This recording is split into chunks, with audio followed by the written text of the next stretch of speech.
Are we ready, Kim?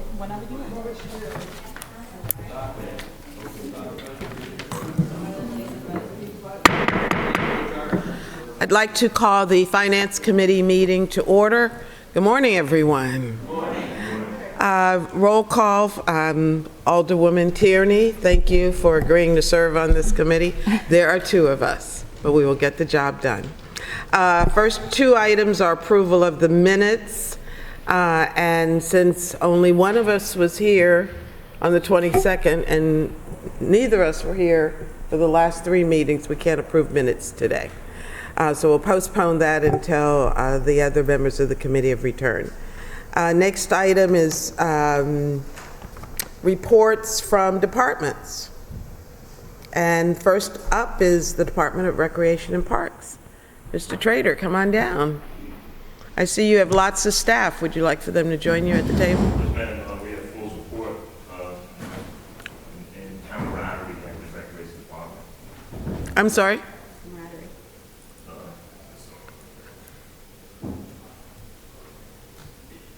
Can you hear me now? Yes. Can you hear me now? Okay, my name is Archie Trader, Director of Recreation and Parks, and I said that we have full camaraderie at the Recreation Department. Do they need to join you at the table for your presentation, or Yes. they're just here for moral support? Yes. Because when you have particular questions about, we have so many different divisions, I really want to disseminate accurate information. Great. Thank you. So would you introduce your staff, please? Yes. This is Ms. Jennifer Jennings, Aquatics and Fitness. And Beth Ellis from Harbor Master.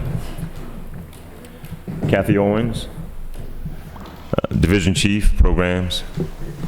Rodney Dillard, Division Chief, Parks. Pam Turner, Office Administrator. Lakeisha Simmons, Sports Supervisor. Christopher Beck, Stanton Community Center. Vernon Brooks, Facility Manager at the Pitt Moyer Recreation Center. And Dana Dismera, Marketing Coordinator, Correction. Dana Stratman, Disbaro, Marketing Coordinator. okay, what would you like to tell us about the Recreation and Parks Department? Could you repeat that, please? I said, what would you like to share with us about the department and your budget requests for this year?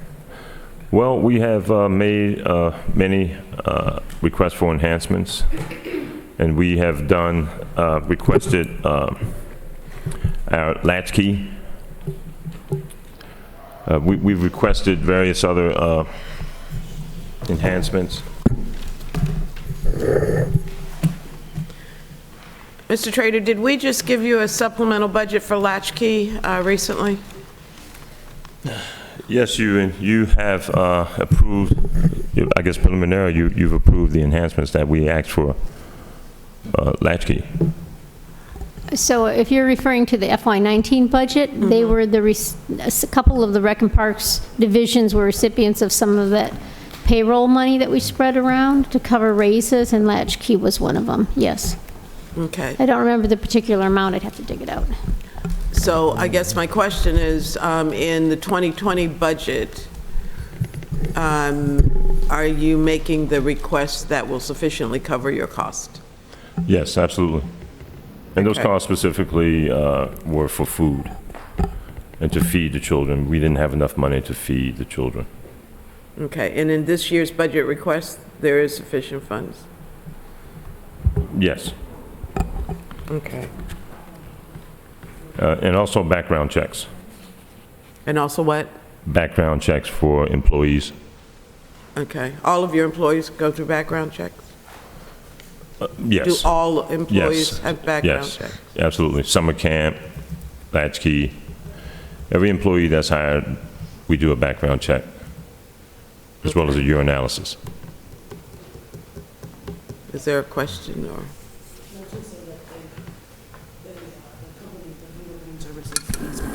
The fingerprint services, Again. as of January 1st this year, the fingerprint services were required by law to fingerprint anybody working with children, and those services went up to $58 apiece from, it was $1.50, but $1.50 times about 80 people a year is a lot, and we're required to do them every year by law for licensing standards. So the cost for fingerprinting is $58 per person? Yes. And how many staff people are you talking about needing to fingerprint? Almost 80 per year.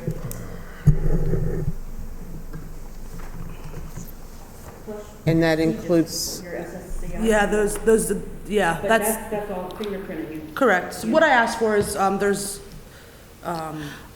could you please identify yourself when you speak? sure, Catherine Owings, Recreation Division Chief.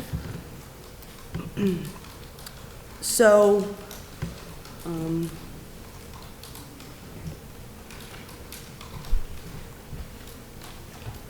I've asked for an enhancement of $800 on top of what it was, so we need $1,800 is an accurate cost of what it will cost. That does leave us room for any unforeseen. If we lose an employee, have to bring another one in, get them checked, it'll cover unforeseen costs as well. Did you say your enhancement was $800? 800, so keeping the same of what we had in Right, 19 but plus the you 800. need an additional It's 800. $1,800, yes. Okay.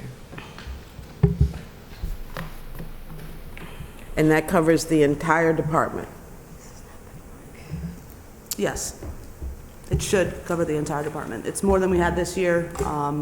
We have moved, we're doing a revision right now to move funds to cover, we have hired a lot of new staff this year because we've grown, so. What's the total staffing for Recs and Parks?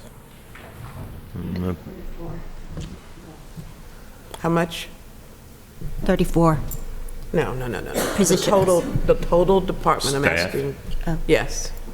About 41? No. Full Full-time and Full-time civil part-time. service and part-time. and part-time? Yes. We're How in many this- full-time, how many part-time? About 60, 61. More than that, I would think. Okay, could you get us, I'm going to find it in the book here and point it It's out. page 106. What does that mean? are they listed? Yeah. So I'm on yeah, page 106, you'll see the full table. It gives you the positions by civil service and contractual. Their temps are not listed in the table. They have a lot of temporary employees. That was my question. So we have 34 FTEs, and then there are seasonal and part-time staff that are not included in this number. Yes, So that's what, all of whom have to have background checks, correct? yes. Especially yes. working with children. They Okay. have to so- get the fingerprint service and the CPS, the Child Protective Services. Okay, so that's what I'm trying to get to, the total number for the department, full-time and part-time staff. So could you get that Yes, to I me, can. please? Yes. Okay. Okay, you have several divisions within Recs and Parks. Do we want to hear from the Harbor Master's office? Yes, we do. Good morning, Beth Ellis, Harbor Master. So did you want me just to start with the highlights of my FY 2020 budget? So we are asking for a total of $520,192.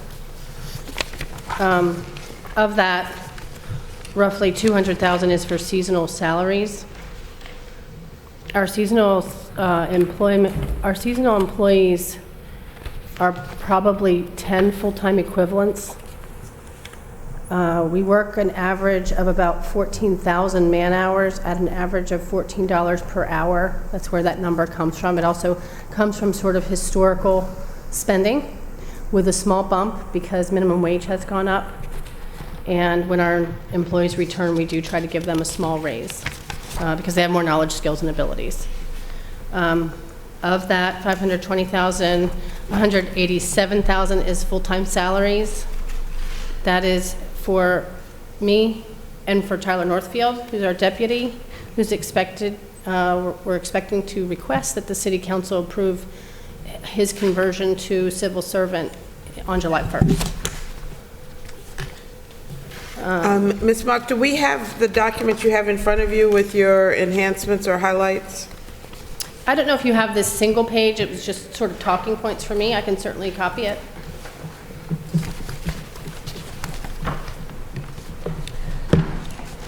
And can you tell us the cost of transferring him from, I'm hoping Ms. Dickinson can. I have not studied that. I just got this news quite recently. I can get that for you. It should be in here. I was looking for it in the bullet points, but I don't see it specifically mentioned. So hold on a minute, and I'll be able to get that for you. And then our operating budget is roughly requested to be 137,000. That's not really an increase from prior years. So in total, our budget has ranged in the most current 5-year scheme anywhere from as low as 440,000 upwards over 600,000. So 520,000 is a fairly conservative figure, and we would have to be quite careful to stay within those limits, but we certainly understand that we need to do that. The only real enhancement we're asking for is roughly $600 to pay for radio maintenance because we're converting with the fire department over to the 700 megahertz. did you say 600,000? $600. $600. It's $594. Okay, $600, okay. Yeah, so it's really a zero-line budget. It may look... Thank you. This budget may look larger than last year. Last year, we were cut 17%, and we are not able to. So our FY19 projections will show us going into the red for seasonal salaries to the tune of at least $25,000. Now, obviously, that can be covered elsewhere. That's not a problem, I'm told from Ms. Dickinson, but if we don't staff, then we don't make revenue. You know, so if I cut hours to try to stay within budget this year, our revenues will go down significantly. I guess I should turn her mic off. Oh, Jody? Could you turn your mic off? Thank you. 17% was cut from your budget. From my budget, I would consider my budget a sub-budget Yeah. of Mr. Trader's budget, so I'm not sure exactly how their budget sort of sifted out altogether, but my particular budget was 17% cut. So obviously, Mr. Trader was kind enough to, and you know, savvy enough to move some of his money into my budget. But the long and the short of it is, if you were to just look at last year's budget and say, well, she should have done it in 440,000, that isn't the case. It's not going to happen. It hasn't happened historically. And so we're asking for our normal budget of about 520,000 for FY 2020. And what of that is in the mayor's budget? I'm not sure I understand the question. Did the mayor fund in his budget the 520,000 that you're requesting? I No, believe there's a discrepancy on page 110. If you're looking at page 110? Yeah, Yes, there's a that's what I was discrepancy. just getting Katie to come and give us the correction page, because if you notice those two top tables there, they're the same numbers. They're Correct, both Harbor yeah. Master. Yeah, it shows, I don't want to tell you, it's higher than So the that 520. is- Okay. Oh, it No, is. these are Harbor Master numbers, both of them. It's the top one that's the wrong table. Okay, and we haven't So gotten it's to the pool 5:30. yet, so maybe by the time Katie comes back, we'll get to the Yes, pool. yes. That's this one that's correct. Right, the pool one is wrong. So, Ms. Mock, the budget proposed is $536,210. So that sounds like it would fulfill your requested need. It does, and I would, if I had to hazard a guess, I would say a portion of that money have to do with Tyler's conversion and also his need for benefits. So he hasn't taken benefits in the past, and I can well imagine that a civil servant's job is more expensive than a Right. contractual job. So that little difference there could be probably summed up by those two items. Okay, so we need to find in the budget request the conversion of one position to civil service. Correct. Okay, Alderwoman Tierney, did you have a question? That was my question, that I saw Oh, the okay. discrepancy.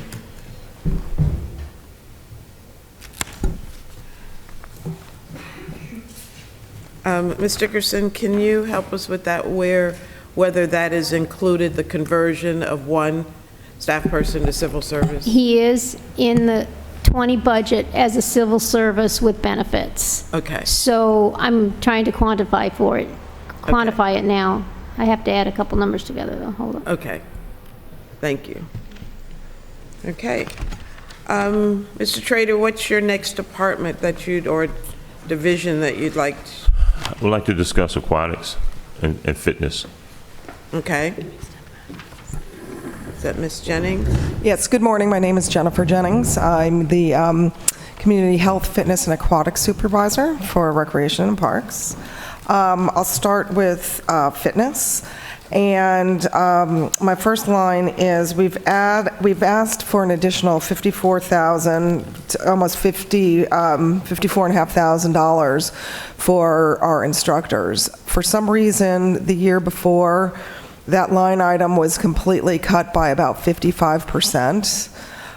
We've built our fitness program at the Pip Moyer to about over 50 classes. We have an average of about 2,000 people taking classes every month.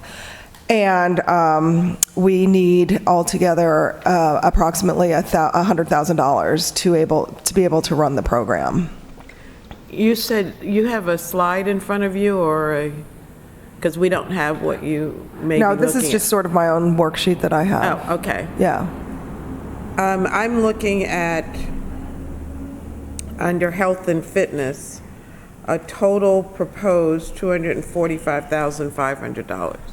Is that matches, is that what matches what you have in front of you? I don't have a cumulative, so it's That includes contractual services. contractual supplies. maintenance agreements, contractual services, recreation, people that, we also have instructors that we use that are subs, and that we just use them as independent contractors.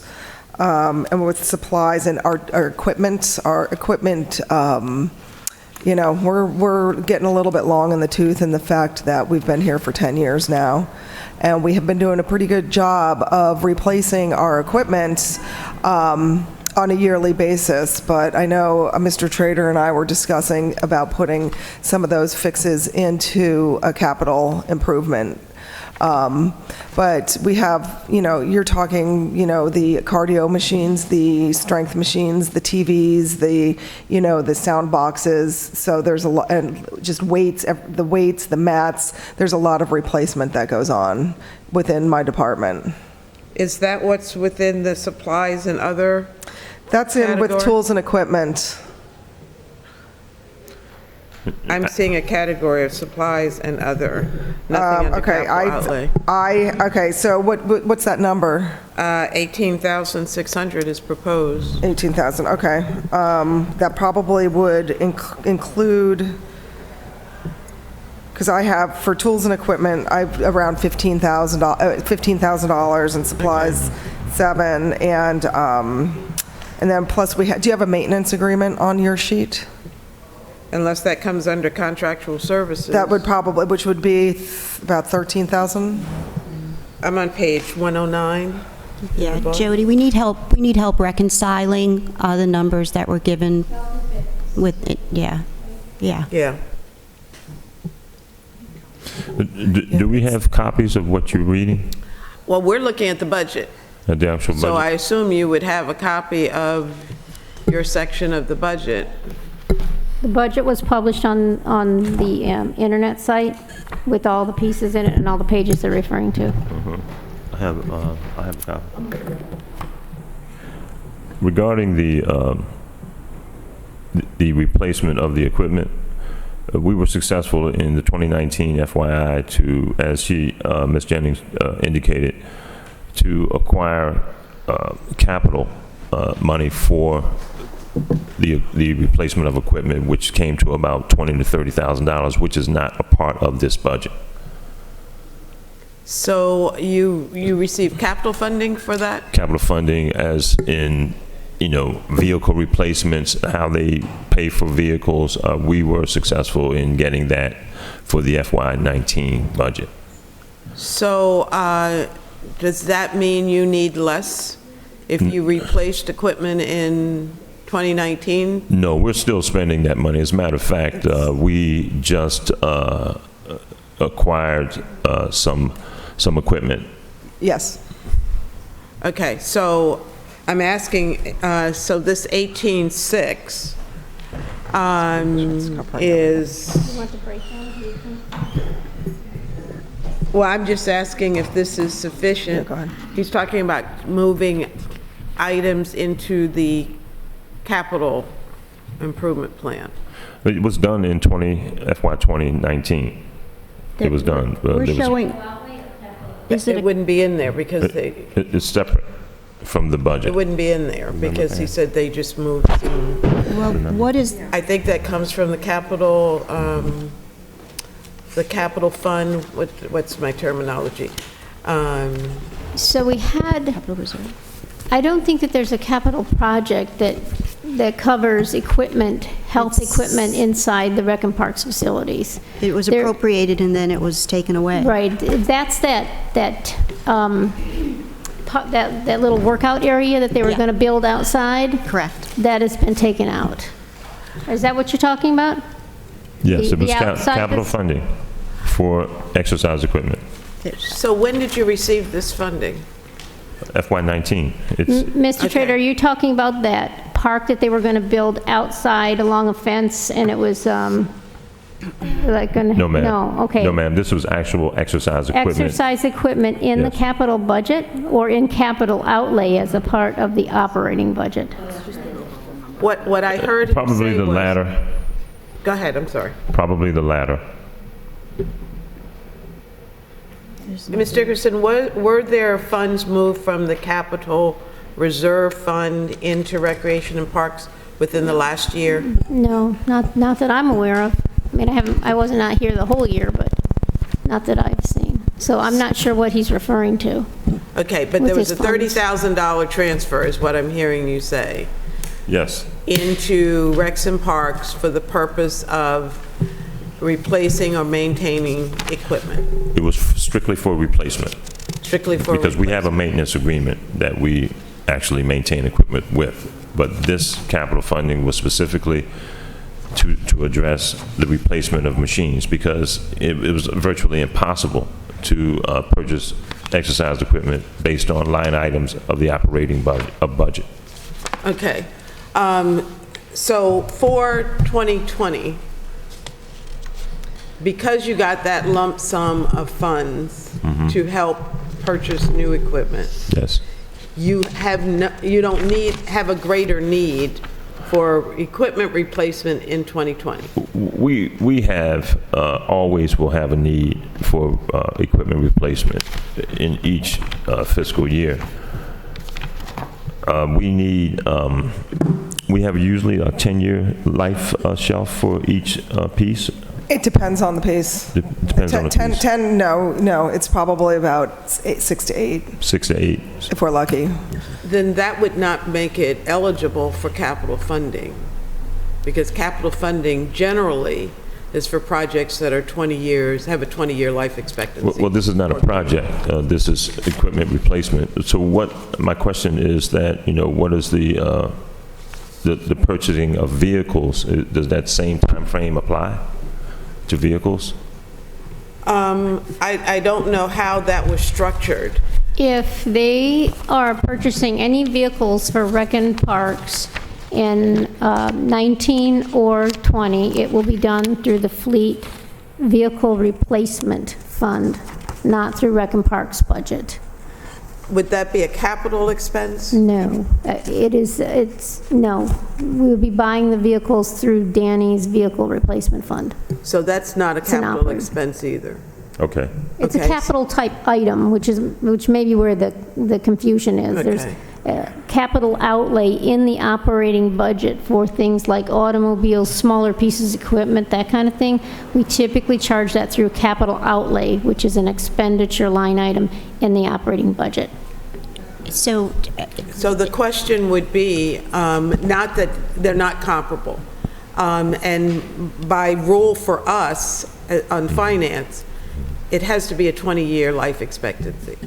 So that means that your equipment should come out of the operating budget, like our Yes, cars. correct. Vehicles. Do you have a And- question, Alderwoman? yes, is it included in the fleet, replacement allocation? Is what he's requesting, is it included in the? No, for workout equipment? Well, he's mentioning. He's not requesting vehicles. He No. was making an no- analogy. Okay, so there's no money in the fleet replacement for Parks and Recs? No, not for any workout equipment. I don't think they're on the vehicle list for vehicle replacement, but there could be one or two vehicles in there for them. I have to check. Okay, it just appears that we're missing some money. So let me clarify, you were looking at the 18,600 line item with supplies. Right. There is a $16,500 allotment within that number for tools and equipment. So depending on what those tools and equipment are they're planning to buy, you could probably buy some workout equipment within that number. And I'm looking at page 109, and that outlines 18.6 is the proposed amount. Yeah, most of that is for tools and equipment. Okay, so that's what we're talking about. The vehicle issue was just raised to compare, okay. so they're not Okay. asking for vehicles. So anyway, If I may interject something, my budget for tools and equipment last year was cut in half. So in the past, I've had $30,000 in that budget. And just to give you an example, for me to use for tools and equipment, I'm able to purchase 2 Life Fitness ellipticals and then some replacement weights and mats and just little things that would have the wear and tear for between our classes and our track. And that's about all I'm able to afford with that. That we're not talking anything really with the televisions, with the strength equipment, with anything, or major treadmills. And the ellipticals are less expensive than, say, replacing a treadmill. And with, just so you're aware of it, so you understand this, with the new pieces of equipment coming on board, they do not talk to our current TVs. So the technology has changed so much in the past 10 years. So the TVs hanging on the walls it's very outdated, to the fact that almost each piece of equipment probably will eventually need its own television if we are going to provide that service, which seems to be very important to our members, so when they're working out that they're able to use it. So we're going to be down to half of it that we're able to use our current TV, and then half that we're not going to be able to use it. And in the next few years, it's probably going to be pretty much eliminated. well, I'm going to suggest that you all develop a plan for replacement, because I use the rec center, I haven't been there in a while, but, so I know exactly what you're talking about. But that seems to be a much larger capital project that you can use capital funds for, I think. Yeah. But I would, and that's not going to impact this budget this year. And I was trying to get to the root of the initial 30,000 that you had been given for 2019. To say that this 16.8 is going to be okay to get you over, because you have those other funds left over from 2019. But realistically speaking, that if we never have the capital funds, that the 16.8 is if we have to replace, let's just say something goes wrong and we have to replace 3 treadmills, well, we would never be able to afford it, amongst other things. Well, I'm going to let you two work out how the rest of that 30,000 is to be spent to make sure that you have a reserve, so that if something like that does happen, it can be addressed. Alderwoman? Thank you. I'm trying to reconcile here, what is your total budget? My total budget, it is, I don't have that number in front of me. I mean, for the 2020 or 19? 2020. I don't, we're Okay. without those papers, I'm So, sorry. Is there any, I'll address my question to Jody, is there any money in the sports section for, That, I don't know how they're differentiating between their divisions. When I was looking around in capital outlay to see what they might have been referring to as far as capital outlay monies, I saw some in the administration division and some in the parks, I think it was. I would be concerned about us moving funds around between departments without the director's recommendation. You should have a copy of each of your subdivisions and what's being allocated for each. And if there is movement, then I think, this is just me speaking, those movements need to come from Mr. Correct. Trader as the director of the department. Okay, so maybe we need to ask you to, first of all, if what is being proposed, which is what's on the sheet you have now, is adequate, and don't misunderstand me, I'm not inviting you to add, make a greater need, that's not what I'm saying. Yes. But this is what the mayor's budget has proposed for each of your divisions. Okay. And so I would like for you guys to look at this to make sure that nothing's missing, that it will, you know, give you what you need to carry on for the next year. Okay. We will meet on this, and subsequent to this meeting, Okay. we will Sorry. give you our perspective on what we need and whether or not this is going to be adequate. Okay, can we give you some time to review that and then come back before us? Because I'm not comfortable making a decision on your department without you having seen all of this. Yeah. Okay, thank you. Alderwoman Tierney has a few questions before you go.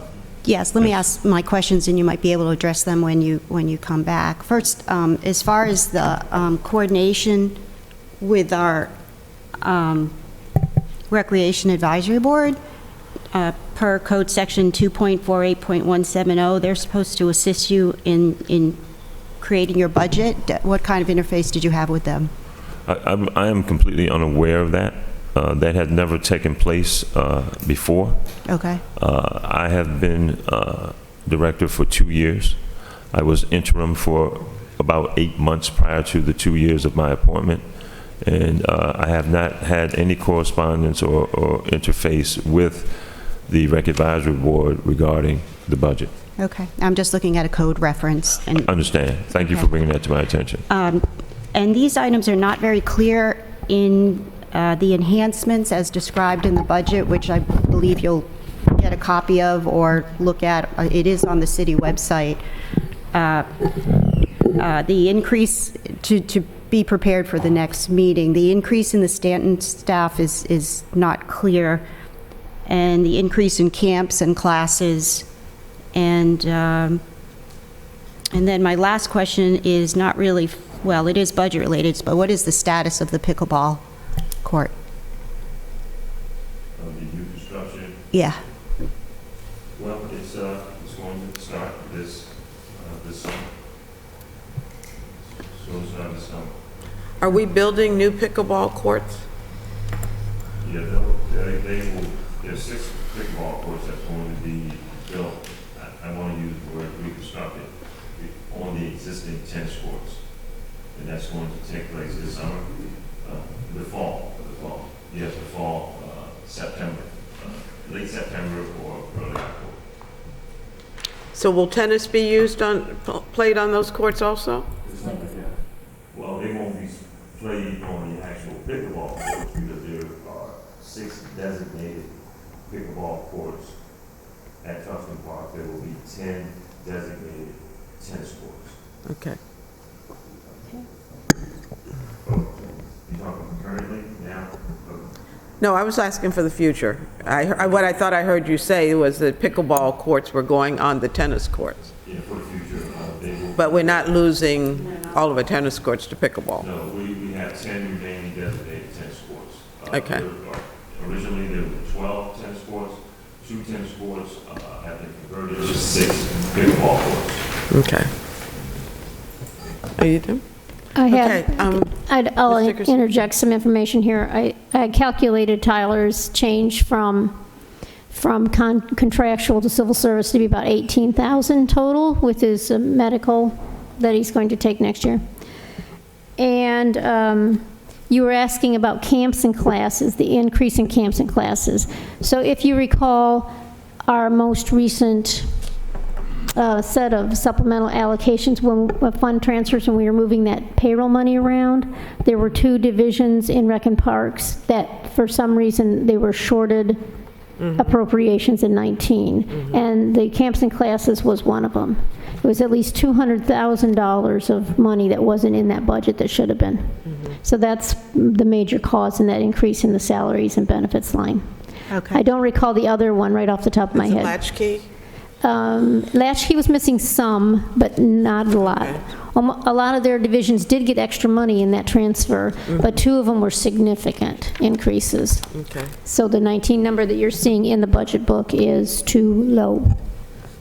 So, Yeah, go ahead. so the proposed 2020 is appropriate? Yes, it is appropriate. I have noted that we have some issues with Rec and Parks employees, the way they're showing in our payroll system as where they should report. This number here, an increase, yeah. That's Stanton Center.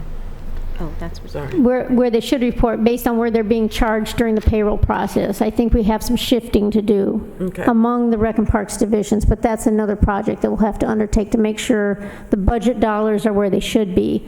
I believe that they have the total budget they need for their current employees, contractual and temp workers.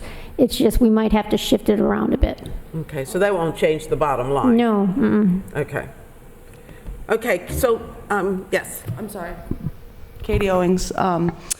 We are working with MIT right now to make those changes in payroll, and it's very exciting. It looks like within the next couple months before this summer starts, we will be able to see where those employees, because they shift often throughout the year, they're going to start a new process for that. So that should be very visible in 2020. And so if you guys could group someplace, I don't know whether the conference room might be available or, and come back as soon as you can. There is going to be a question about services that we provide gratis. You know, last year, we heard about shortfalls, and we then heard about how much we give back to the community in free services. So I'd like to have an idea of what that is, that number is, or what you expect it to be for 2020. How much free stuff, rentals, and other things are we giving back to the community that you are counting off as part of your budget? Okay? Do you understand what I'm asking? You're asking for documentation of what we I just want a ballpark figure of how much we give back in freebies to the community. Okay. Is it 11:30? That would, I think that would be good. And then we'll let Mr. Gordon come now, and then you'll be back when he finishes. Yeah, Thank thank you.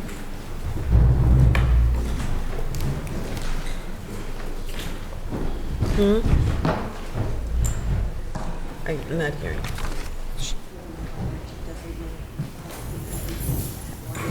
But you know what? We need to get,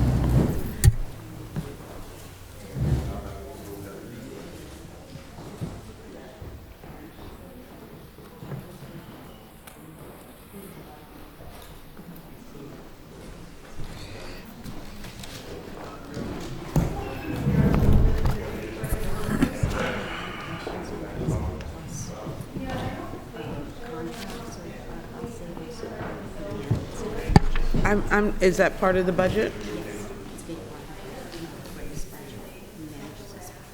Yeah, okay.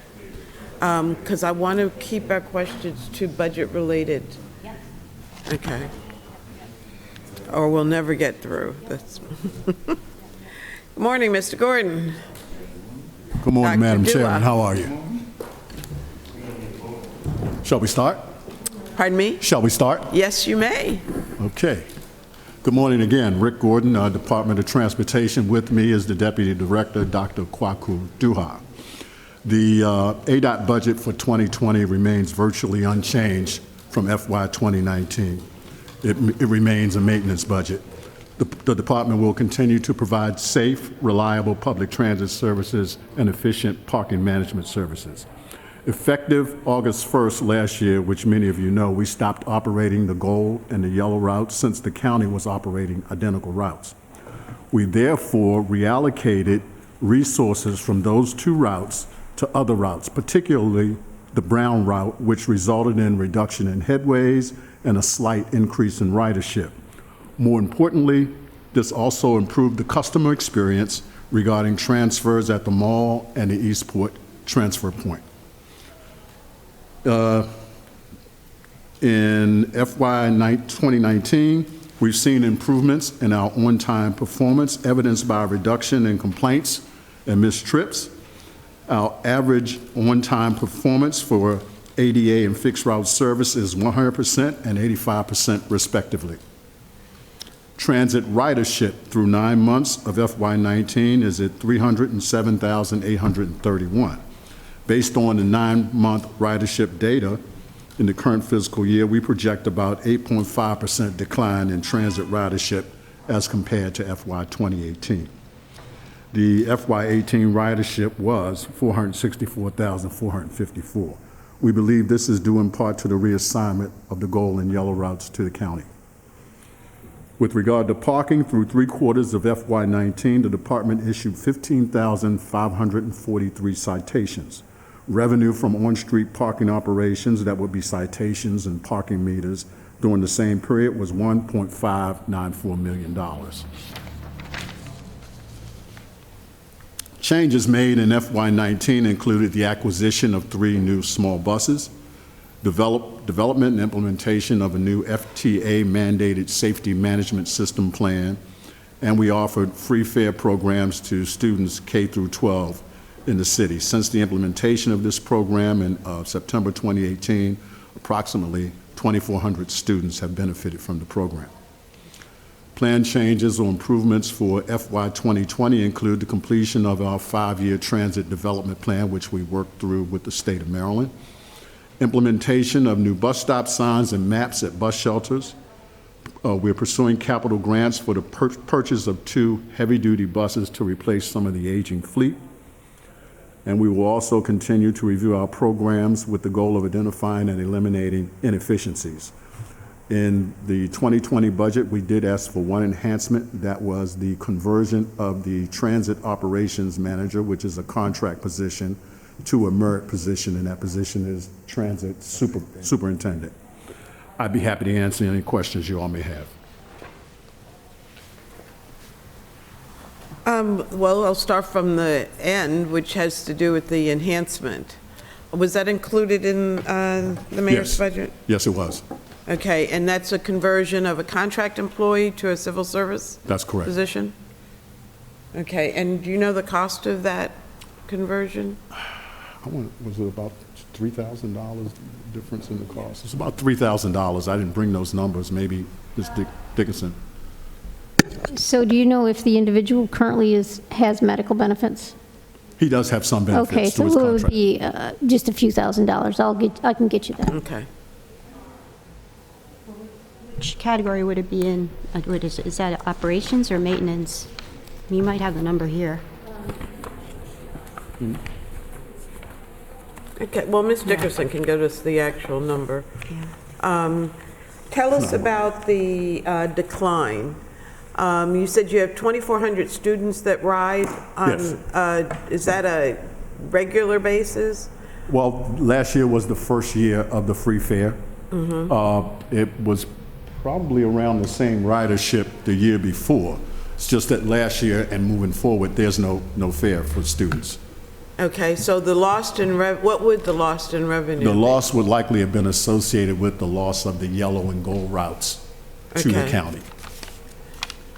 Did the county pick up a system? I mean, in the past, they didn't have, They started developing their own public transit system. Yes, they have. And they have had routes in the past. They were operated primarily by Howard County, or the contractor, what is it? First Transit. First Transit, yes.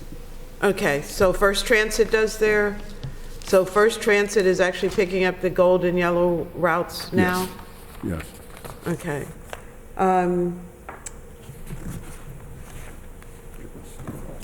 I think that's it for my questions. Alderman, do you have questions?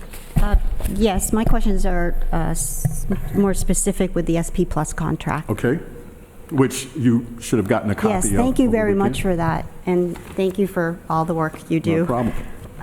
Does your budget include the 2.5% increase in the SP Plus fee or any incentive fee? It does include the 2.5% increase in their management fee.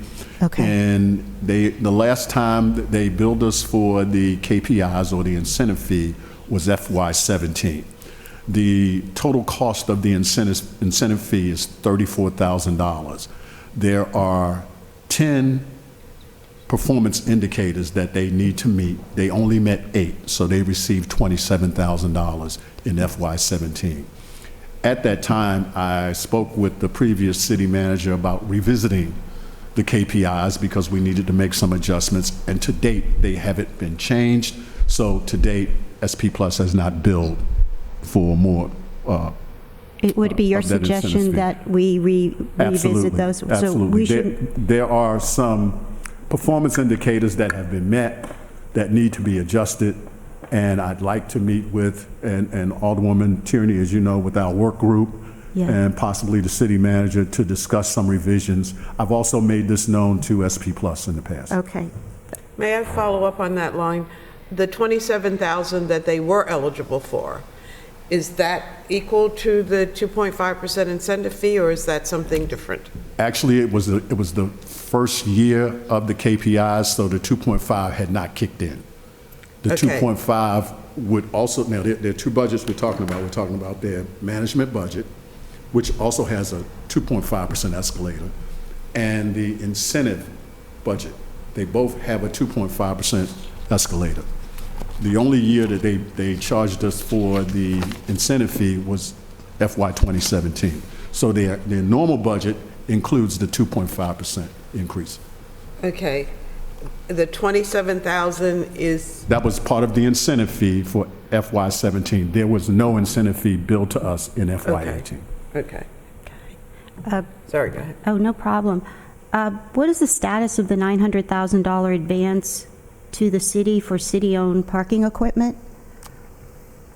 The $900,000 advance, I think that's part of the normal budget process. Okay. That, in terms of, I don't even know what it is. that's in the contract. I think she's speaking to something that's in the contract. Yeah, this was SP Plus's Yeah. contract. Okay. All right. Could you tell me specifically where that is, Alderwoman, in the contract? I don't want to take up time, but I think, let me revisit that with you. Well, let me ask, the contract is renewable, when is the contract renewable? The contract renews every year for 10 years. It's a 10-year contract, Okay. started in FY 16 and concludes in FY 2026. So it's an annual renewal? That's correct. Okay. Yeah. Ms. Dickerson? The net impact of the change for the transportation superintendent is about $3,300 total. $3,300 total. Okay. Okay, and And you had asked Thank what, you. yeah, that's in the operations division, the bus transportation division. Somebody had asked what division that position was in. It's in their operations division. Operations. okay, and this is of their contract too. the status of the $8,000 change order for equipment upgrades, and is that included in the capital budget with? I'm sorry, I can't hear what you're saying. Sorry, I'm referring to their contract. There's an $80,000 change order for equipment upgrades, and is that included in the capital budget line item, parking management system? I would imagine so. Okay, it's What is the just- date on that change order? It's, please? well, it's reference page 11 of their contract. Just trying to make sure we've got these numbers covered.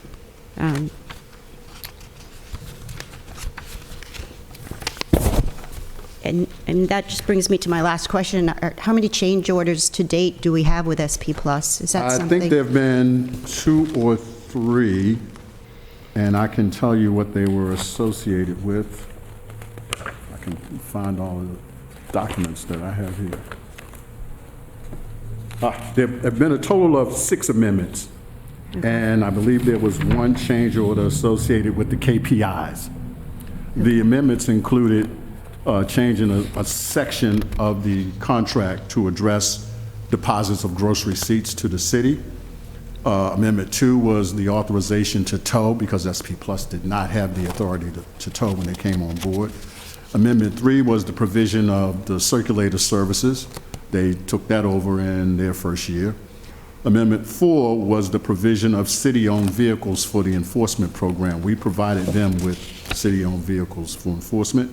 5 was enforcement at the city's Truxton Park boat facility. And 6 was snow removal services. So change orders come along with each of these amendments. Okay.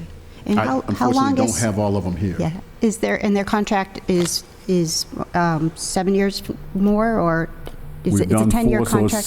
What are we, 6 more years? 6 more Yeah, years yeah. and renewed every year Yes. pending this evaluation. Okay, Correct. thank you.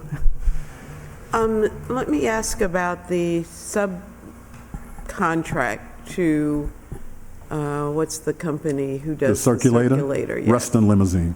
Yes. How frequent is that contract evaluated, and do you have input into that?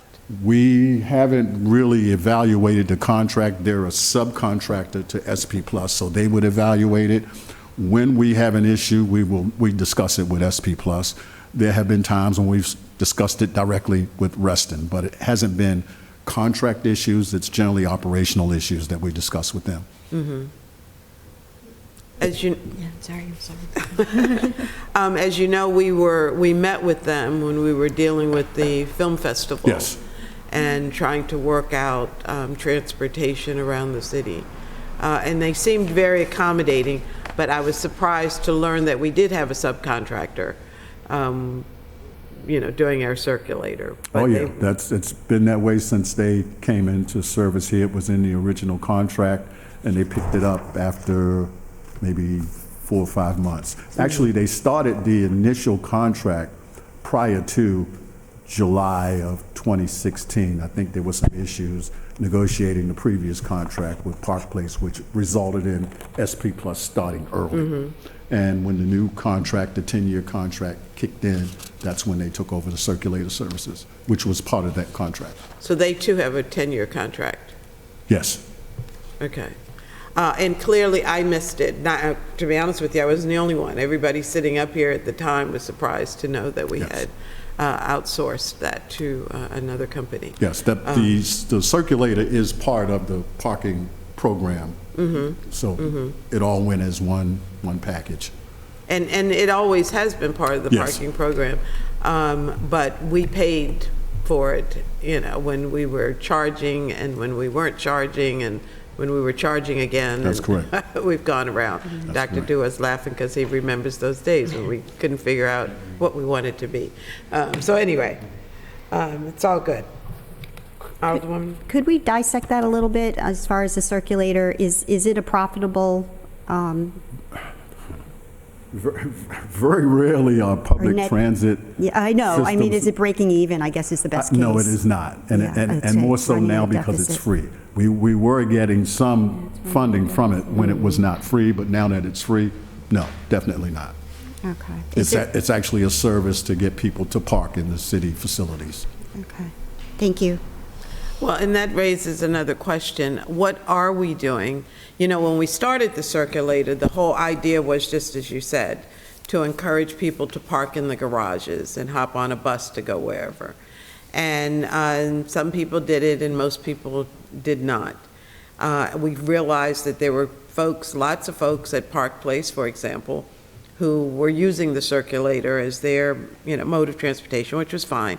And they were tipping the driver $1 whenever they got on and off.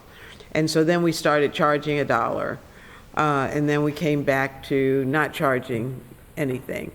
So we know that it's not going to ever pay for itself.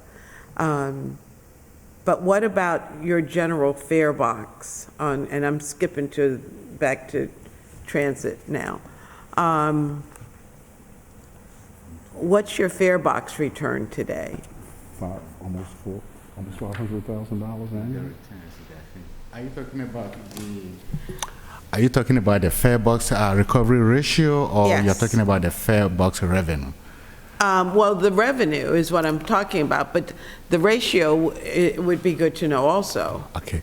The revenue, based upon the FY 2018, the NTD reporting, is about $800,000 because it does include our agreement with DGS for the state employees who actually take the state shuttle.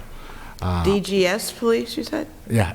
Department of General Services. Yeah, I know Yeah. what Yeah. So they use this They use the shuttle. shuttle? Yeah. Okay. We are not talking about a circulator at this time. We are talking about the general public transportation that we operate.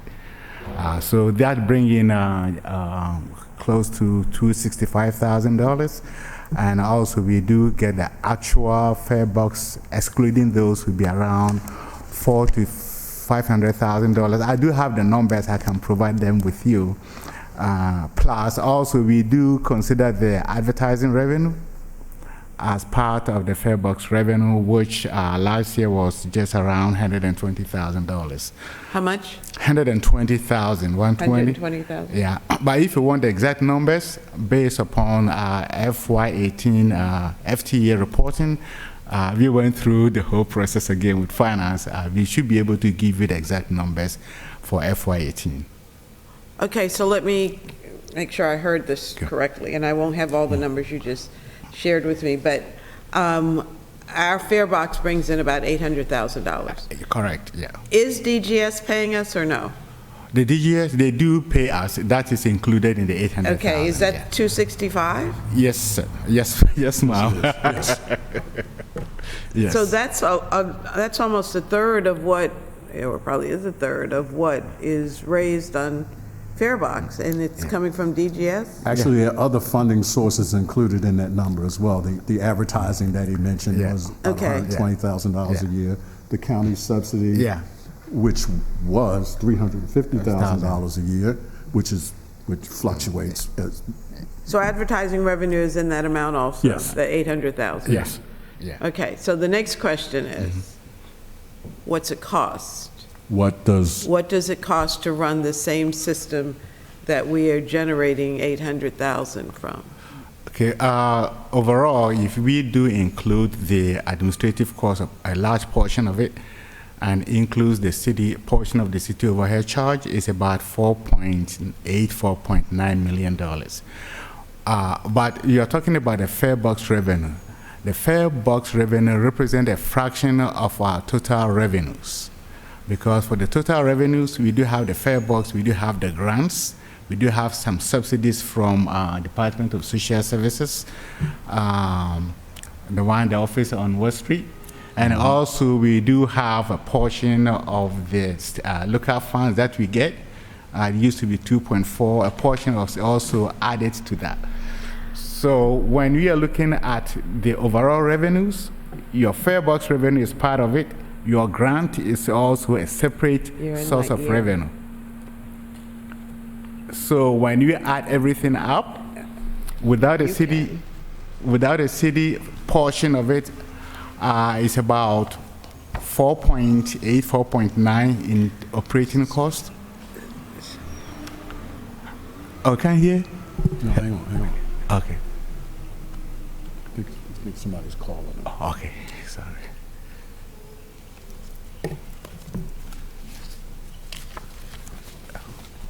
Okay, can I call you back? Okay, thanks, bye. Sorry. I missed the He was signs. one of our Finance Committee members, and I thought he was watching and wanted me to ask a question. I did That's the too. only reason I took the call, so I understand that. So I guess I don't, it's an important question to ask. So are we making 35% fare box ratio that we should be reaching? No, I don't think the standard is 35% fare box ratio. What is it now? It used to be 30. I thought it was 35%. No, 35 was when Mr. Nua was here, that was his goal of reaching 35, and it never even get closer to that. I think our fare box recovery ratio is now around 20%, which is very consistent with the standard given to us by both FTA and MTA. So then we're closer to that? Yes. Absolutely, okay. Okay. Alderwoman? Yeah, let me just reference that $900,000, because it's big language in the contract. It's on page 11 of the SP Plus contract. It says, in consideration for the city agreeing to enter into this agreement, the operator, which is SP Plus, agrees to advance to the city a lump sum payment not to exceed $900,000 within 10 calendar. Did we do that? Apparently so. Okay, I would imagine so. This Okay. occurred at the initiation of the contract. okay. And so is it resolved? I mean, is it a monthly? The month, if you know read anything further about on, it that? says that This is it's something new monthly. to me, and if it was at the initiation of the contract, I Yeah. wasn't here during that time frame, but I can look it up. You said there was a 900,000 advance from Yeah, OSP to us. Yeah. Okay. And I'll it's, look for it's that. monthly installments, if you read further on, Right, it mentions. kind of curious, yeah, What page of the, Same page, section 14, page 11. of their contract, of the SP Plus contract, and thank you for getting that for us.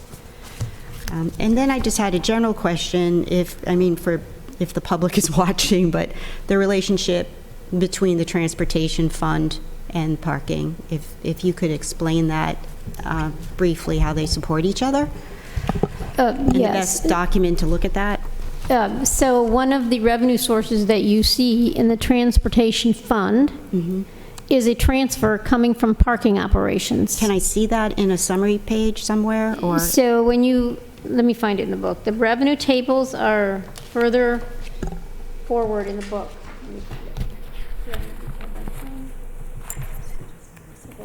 Page 40. If you go up to page 40 in the book,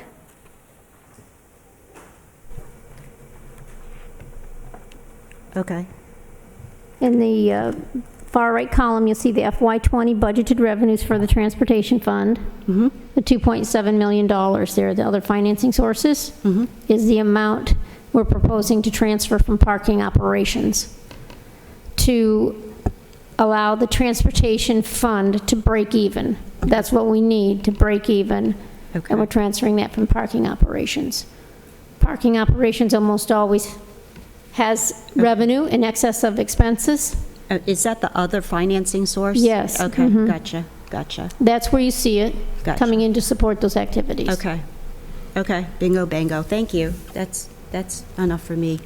so to follow up, that means that the Transportation Department is generating $2 million, whether it be through Farebox grants and other sources, so that out of the 4.9 million, 2.7 is Parking. what's needed.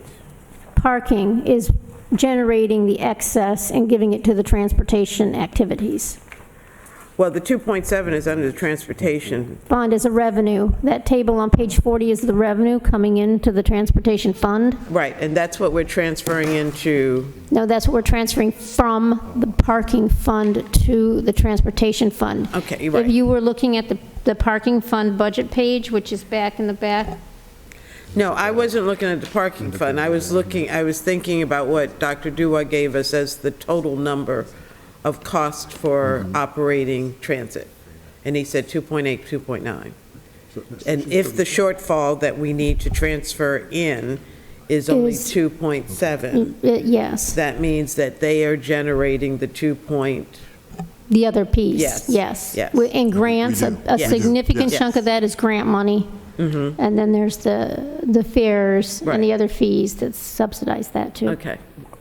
I don't have the exact numbers here, but based on what I do have, we estimated at around $3 million that we are able to generate from other sources. So it looks like, I mean, I think that's a good amount. I mean, it's not where we want to be ever, but you're generating quite a bit of revenue, whether it be through Farebox or through grants, so that, that number has been a lot higher over the years, is what I'm Yes. saying. So, yes, thank you. Alderwoman. We're always looking for revenue. Would you be receptive as I'm not sure if this is defined as an enhancement, but extending the meter times from what they exist now? A direct answer would be yes. Okay. As you know, we've discussed that within our Okay. parking work group. Okay. I would think that would help with revenues, but also help to control the parking on the streets. Okay, we'll look We into lose so much revenue now, and parking in the communities is affected because there's no enforcement after 7 o'clock. Yeah. So if you park 6 o'clock, you're good for the night. Right, so the existing meters stop at 7, and to capture the restaurant dining activity, we could extend the meters so that they would pay to park. Well, why doesn't the Transportation Committee bring that recommendation back? It may be coming before Yeah. you. I mean, in I the would think that would not-too-distant be future. the process for getting that It may be changed. coming before you. Make a recommendation to the council. At this stage, it's sort of conceptual. We have to sit down and really work through Okay. with the city manager and Yeah. the alderwoman, and Just, I okay, think you're gonna- just Yeah. exploring right now. Okay, thank you. So, I would add that tomorrow we'll be talking about fees and fines, and parking fines are one of the fines that's going to see some increases. So they're going to generate, the parking operations will generate more revenue because of that. so, well, I'll ask the question again tomorrow, but maybe there's already a movement But through. that's not, I don't think the extended meter time is a part of that proposal. It's just an increase in the dollar amount of the fines for certain parking Okay, violations. just fines, okay. You'll All you'll right, be well- here tomorrow, Rick? yes, I'll be here. Okay.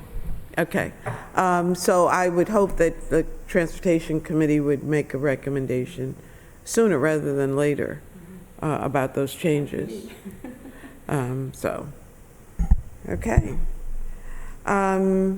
Any other questions for transportation? Is there anything you gentlemen would like to add that you haven't covered?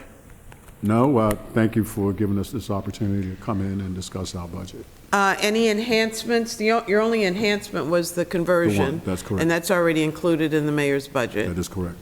Okay. Takia, have we, or did they take any positions on any of the departments?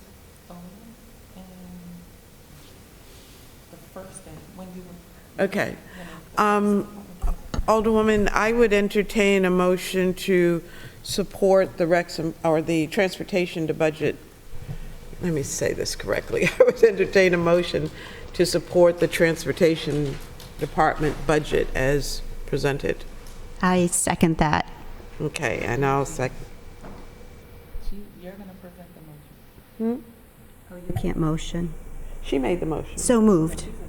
No, so Oh, moved. she was So- making, you're supposed to be making the motion. Well, okay, so moved. Okay. Yeah. And I'll second that motion. Further discussion? No. Hearing none, all in favor, please say aye. Aye. Thank you, gentlemen, and we'll see you briefly, hopefully tomorrow, to talk about fees and fines. Yes, thank you. Thank you.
And I think that's the only recommendation.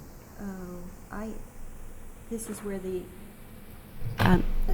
is where the economic development manager shows in the mayor's office. And I'm not sure it's in the minutes. The special events would be Felicia, correct? Yeah. Yes, and they were recommending that she become civil service. Right.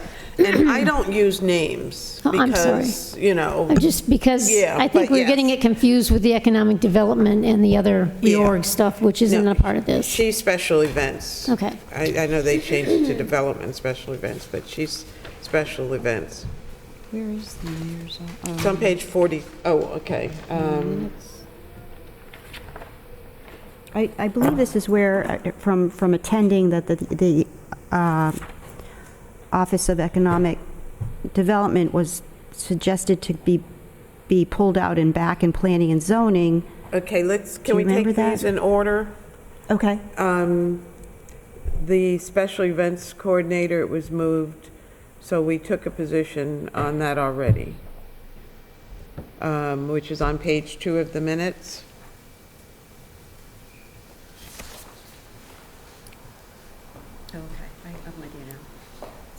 Okay, so that recommendation is already done.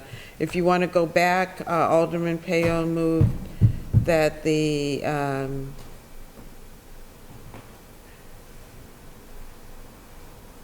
Office of Law be moved to have the Office of Law draft legislation to move the city clerk from the mayor's office. And I don't know whether that was done. Was that done? That was on first reading. Okay, so that was on first reader last week. And that's the way it's done now. Okay. It hasn't been passed. And then the next move was the economic development from the Department of Planning and Zoning to the mayor's office, and that failed for lack of a second. And then Finlayson moved to move the economic development manager from the planning and zoning to the office of the mayor. I don't understand what that means.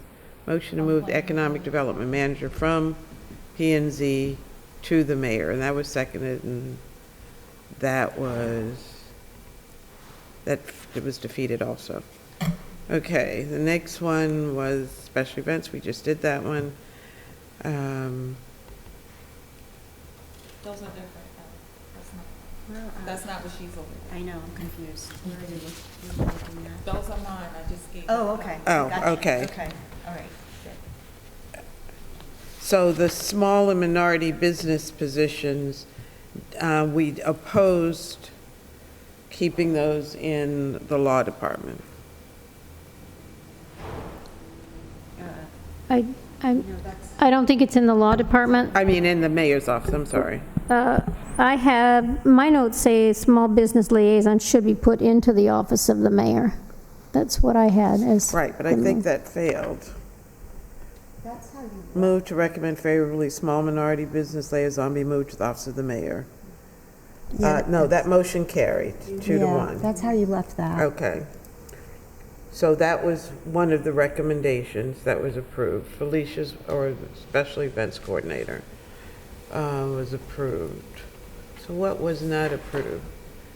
To move the economic development manager from planning and zoning. That was not approved.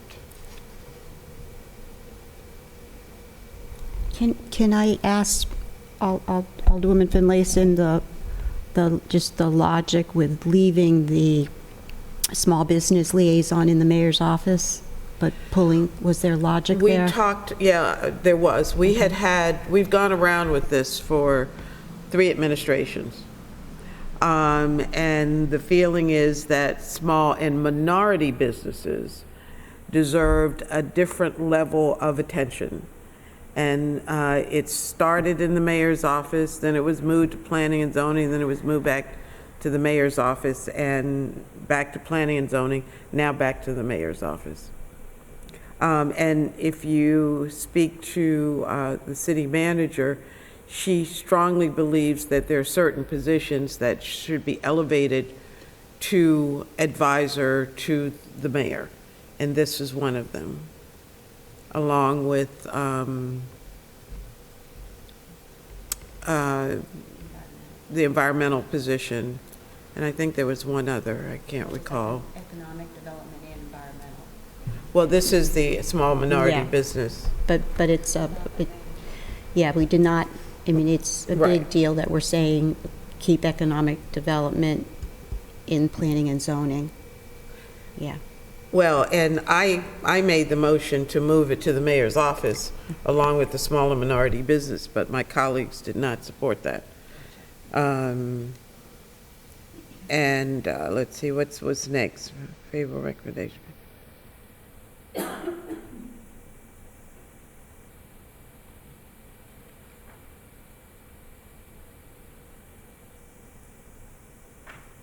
Taki, are we in line with where the legislation is right now? Nothing's, the legislation passed first reader, you said? Yeah, it's on first reading. Okay. But the law legislation that we were just talking about, that's not part of the budget. That's just legislation.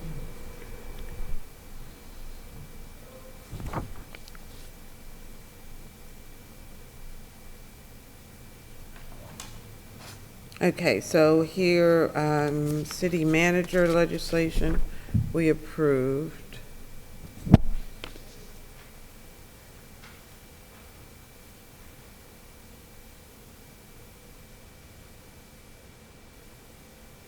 We approved the budget for the Office of Law.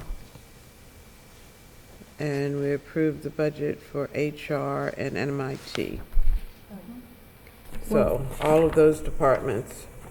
And so police and fire and, Police, fire, public works, planning and zoning, finance. But on the mayor's office, that is a budget impact. The budget reflects the economic development policy person in the mayor's office. So if we take it out, what is the dollar figure?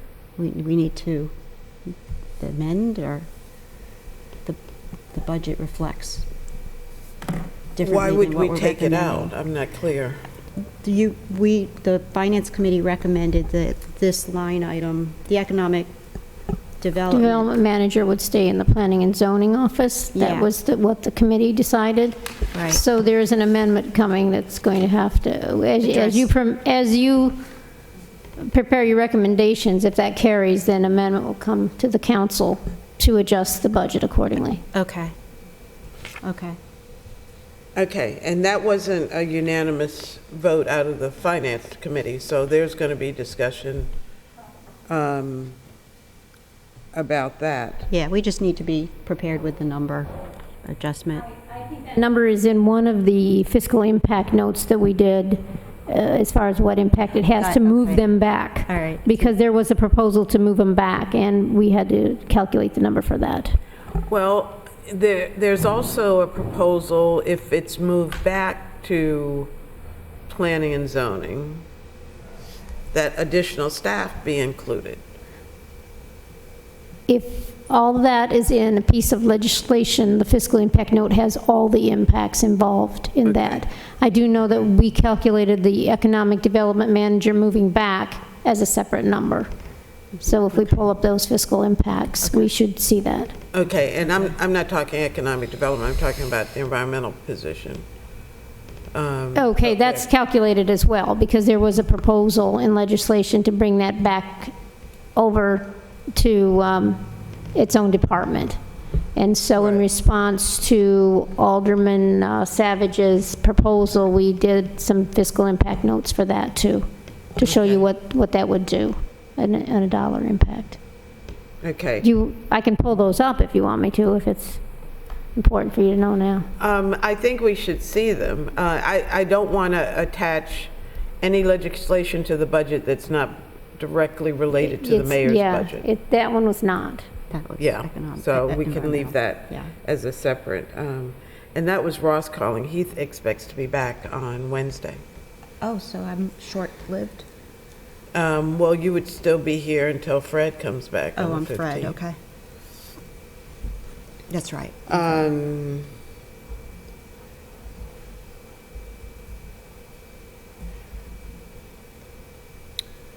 The enhancements, we're still in the mayor's office? Yeah, well, I've gone on to legislation, so we still have to have a position on the mayor's office and all the other departments that we haven't taken an official position on. And so that's why I was going through the changes in the mayor's office. And the only one that I could see really was special events coordinator. The mayor's proposal for small minority business is to move it to civil service also. So that's not a change. Did we approve it, though? Okay. Oh, I thought it It wasn't says approved. with some amendments. It With the says, amendments. Yeah. Right. Okay, Okay. all right. All right. Next. So finance. That's the one with the added position. The only reason that Alderman Arnett did not, and Alderman Payon did not take a stance on finance was because of a table that needed to be corrected, and then Director Dickinson brought the table back the next day. Okay. And they reviewed the table, So which table, and that was it. I mean, I'm not sure. Oh, it was from the finance non-allocated section where we put like debt service and transfers to other funds. Those numbers were not grouped appropriately, so we issued a second page that grouped them Yeah, I don't think we properly. were here. The total was No, I fine. wasn't here. Yeah, I don't think Alderwoman Finlayson was here. You're No, she referring to wasn't. this? Yes, I wasn't here. Yes, yes, that page right there. So that was submitted in response. Okay, so could I get a copy of? You have it. I do have it. Yes, everything was on your desk, Where? on top of your book. There wasn't anything on top of my book. Last week, you grabbed them all Maybe they're loose pages. Monday, I think, at the, you should have, yeah, they should have been there when you came in on Monday.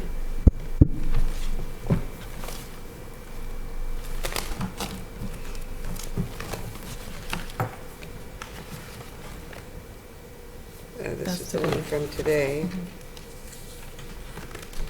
That's from today, too.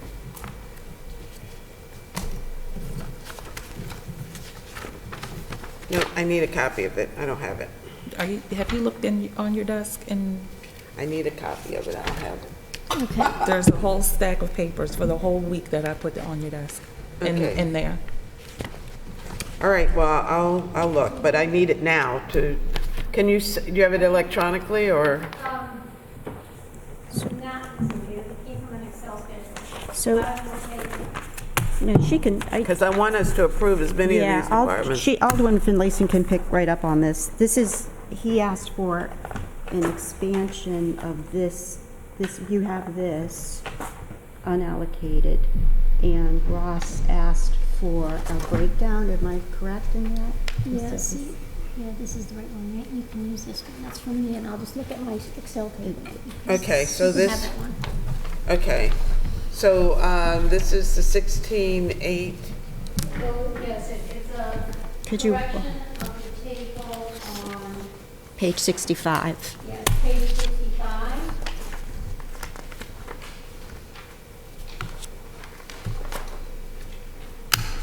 And with that,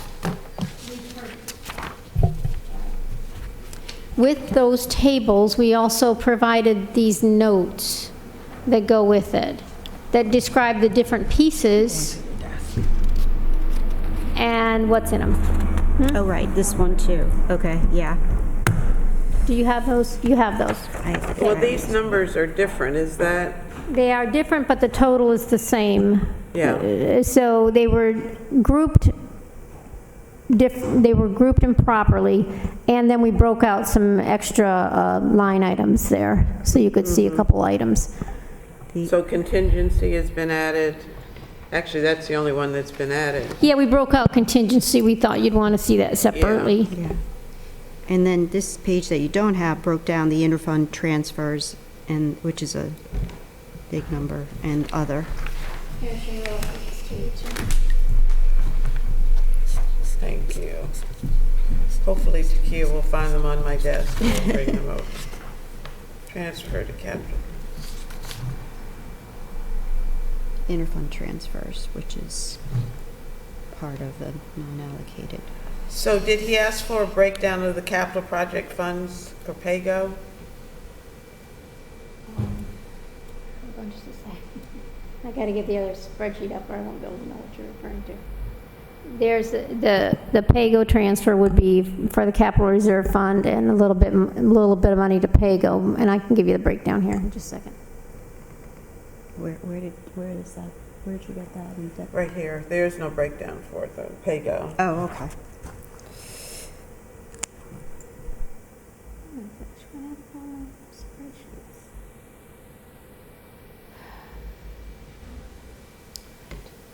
So these are transfers from, Okay, so the total, what does the total transfer show there?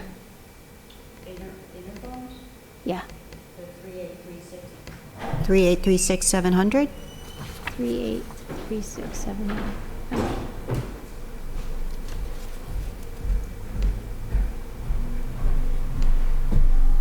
Okay, the 3836700 has got 4 pieces to it. did you find them? No, I think you put them in your book already. 1,743,000. So that is the total of That's cap, under interfund transfers. That's the total from PAYGO down to arts and public places, right? okay, so the 3,836,700 has 4 pieces to it. The 1,000,007 I just gave you, that's going to capital projects, either through the capital reserve fund or regular PAYGO. Okay, There's $1 million going to fleet replacement fund. right. There's $1,053,700 going to the fleet operating fund. And there's $40,000 going to the arts and public places. Right, Okay, that was that's what you're looking So at. those are all Yeah. total that add up to Yeah, 3.8. yeah. Those explanations should tie into the revised graph, the revised table that we gave you. Okay.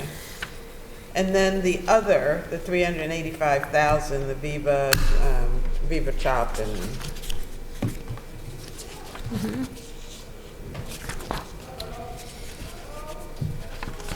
You know what would be Where- oh, sorry. I Okay, was just so- going to say, when you give us these replacement sheets that you put the page number. they're- Well, they don't correspond directly to an individual page number yet. What I've printed there is what's in our Excel workbook. And when I try to print things through the Word document that you have in your book, it's not showing all the lines right, so I need my specialist to come back from her vacation before we can get that for you in a page number format. okay. So we'll be issuing replacement pages for everything in there, but in the meantime, I've been just printing the Excel piece of it. So what was the question that generated the need for this additional documentation? What did the alderman feel was missing? I think it was a mistake that I just, we had said the line items needed to be changed because we had found some grouping problems and we didn't break out contingency. So we wanted to revise the table and give them explanations. More, the explanations in the book also would not tie to the revised table. So we Okay. revised both the table and the explanations. The numbers, the bottom lines don't The change. bottom line did not change, no. Okay. Okay. Did you want to know about the 385? You had said something about the Viva Chop and the other, that's Yeah, several the little, 385. it's several miscellaneous items, an allocation for unemployment insurance, the Which is Viva, discontinued, right? So that's why the, well, no, the unemployment insurance, occasionally we have to pay some unemployment insurance, and it's never been higher than $50,000, so that's what we're appropriating for it.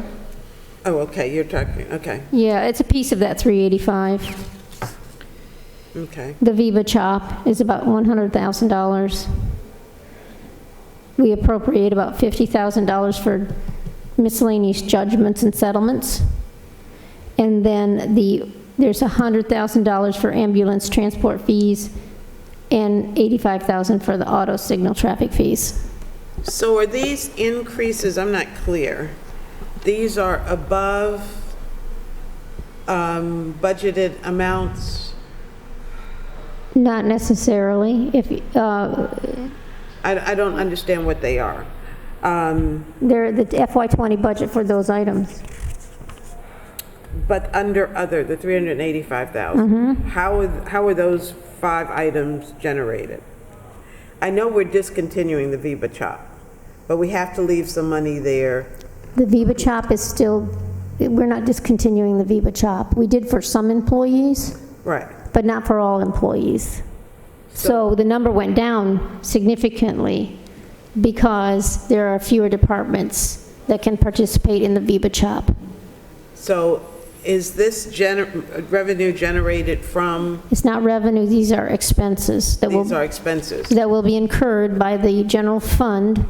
And the reason we group them here is they're of a miscellaneous nature that don't necessarily tie them to any department. So we call them finance non-allocated.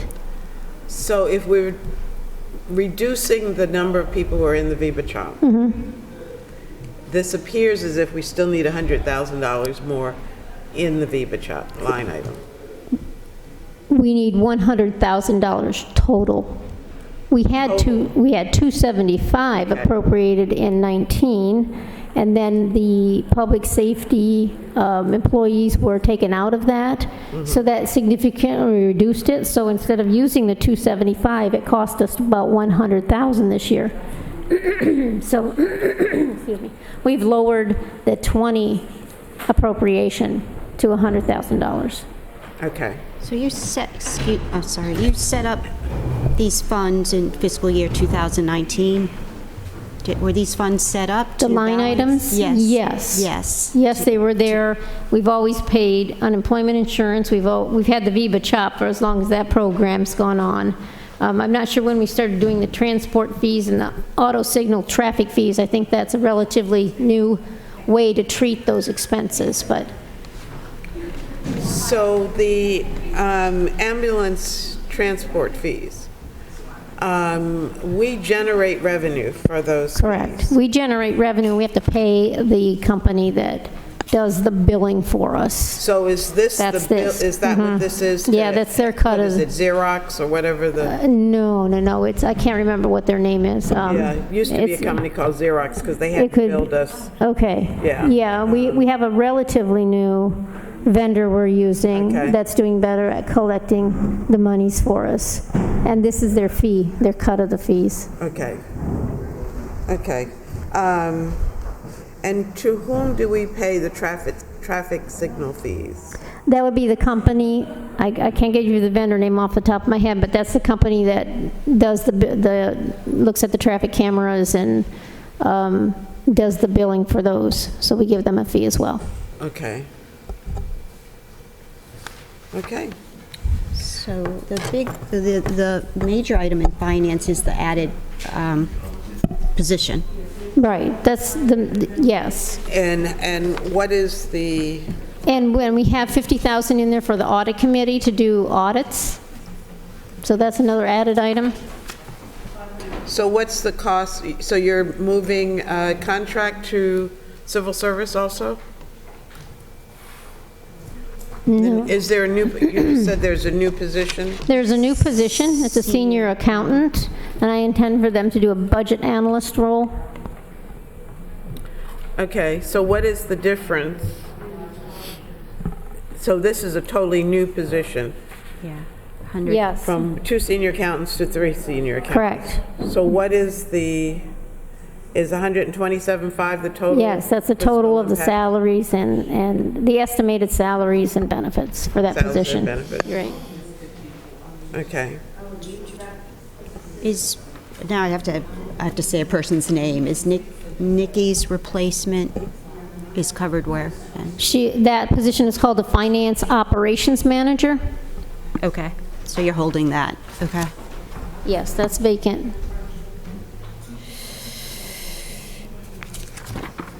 And you're still working on filling that position. I know that's... Right.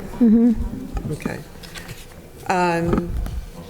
So I will entertain a motion to support the mayor's proposed finance committee budget. So moved. And I'll second it.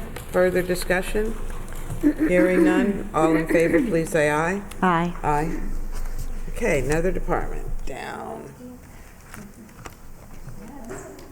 All right, back to Recs and Parks. Welcome back, you guys. Archie's sitting right there.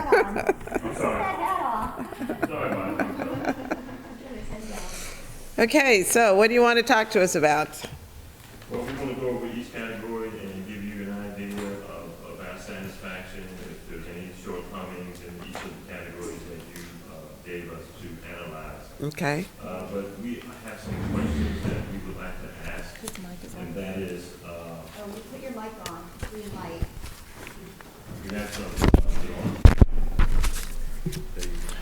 we have some questions to ask you, Archie Trader, Director, Recreation and Parks. On this document, is the salaries and benefits lumped together, or are they separated at any point in other documents? Salaries and benefits are lumped together in all those categories. The salaries and benefits show on one line item in each of your divisions. Can you clarify your question? On this particular document, Yes? are part-timers included, contractual, Yes, they're all together. altogether? Yes, and if you need to know the individual line items, I'll be glad to provide you with the spreadsheet of how it's broken down. Okay, thank you. For record, what document are you looking at? The budget, page 10, 11? The table. The one that you Okay, just gave us? Okay, just so the public knows.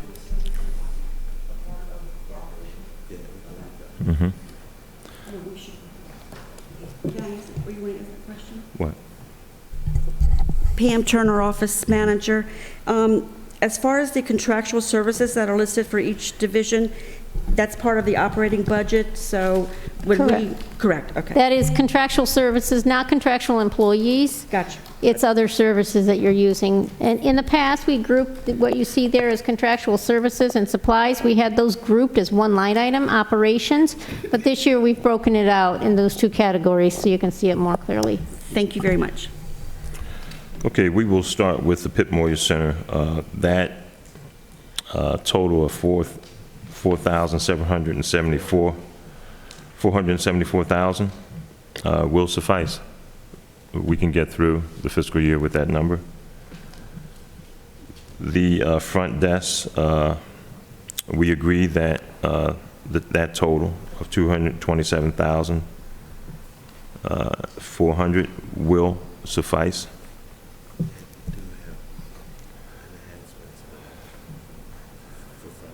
Okay. Well, after I go through this, we're going to also ask about some enhancements, but would you like me to ask that question as we go along in each division? Why don't you go through what the mayor has proposed, and then we can talk about additional enhancements. Okay. Parks is good.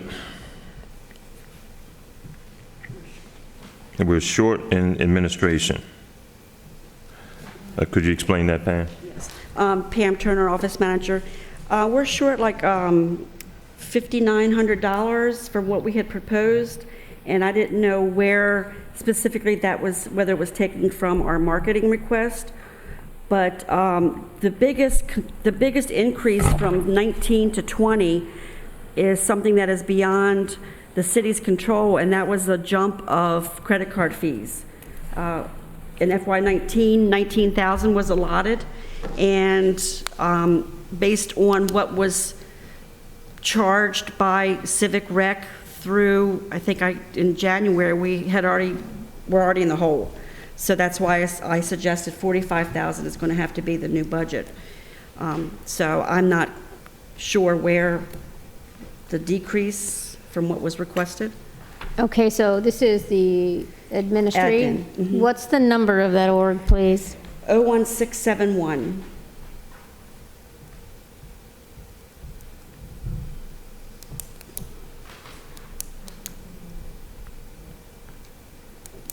So when you look there to the contractual services line, and, hold on, I'm going to tell you what's in there. Oh, thank you.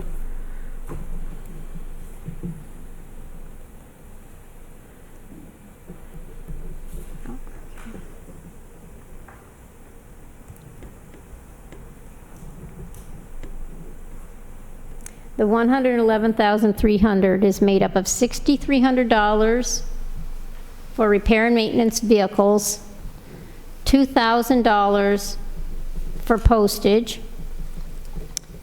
$5,000 for advertising, $49,000 for credit card fee, no, 49,000, I'm sorry, I've got the wrong line items. $2,000 for postage, $5,000 for telephone, $49,000 for advertising, and $45,000 for credit card fees, and $4,000 for recreation PRM. Okay, so there, 2,000 postage, 5,000 telephone, 49 marketing, and 45, okay. 45 for credit card fees, Okay. 4,000 for a line item you call recreation/PRM. Okay. That's the 111,300. Yeah, we still may be short because of copier costs, again, beyond our control. And unless they went to the website, they didn't know what they were. What are you talking about, the copier cost is in the next line item? $6,900 for supplies, $5,000 for copier costs, $1,000 for food, $500 for training and education, and $1,000 for other expenditures. And it's another $17,000 for software.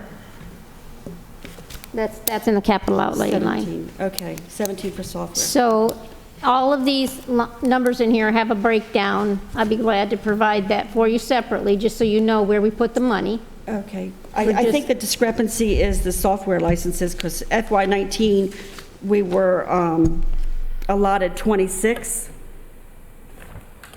I believe the registration or renewal licensing alone was 17, and I know that MIT has had some conferences that are charged to us as far as if we need any changes to the our civic rec program. So I'm just a little concerned that that might be a little tight, because I think the licensing alone was 17. But Okay. All right, well, we can talk about this separately Okay, offline to see if you think you're missing some Okay. software fees. thank you very much. Okay, thank you. So Latch? the increase of the 25,000 is not sufficient for, is what I'm hearing? Because we went from 572 to 601. Correct, I think we might be short 5,000 perhaps, 4 or 5,000, because of the increase that we did for the credit card fees, and I'll know more when I get Okay. the individual breakdown from Jody. Okay. Thank you very much. Okay, thank you. Moving on to Latchkey. Latchkey is sufficient for the fiscal year, proposed fiscal year. Stanton Recreation is sufficient for the proposed fiscal year. And sports is sufficient for the proposed fiscal year. Camps and classes is also sufficient. To answer your question about the giveaways that we give at the, as a department, we gave away $540,510 in rentals on behalf of the mayor administration. at the Pip Moyer Recreation Center. 545, 540,510. 540,000? Correct. Can somebody clarify for me what this is? Because 540, you gave me 540,000, right? 54,000. Oh, 54,000, I'm sorry. Say, that's a whole lot of... 50,000. And that excludes the pickleball people that we do not charge, correct? Okay. For the rental. So 5,000, 54,000. 5,500 in giveaways annually. Yes, 54,000. I know, I just rounded it up because I thought you said 54.5, so I Are those, rounded Okay. I don't understand, are those we- written off, yes, or okay. what is? Yeah, that's just revenue these- foregone, the revenue Yes. we didn't collect because we allow Right. people to come use the facilities with no Thank you for charge. that. Okay. Could we get back to Pickleball. Stanton, though?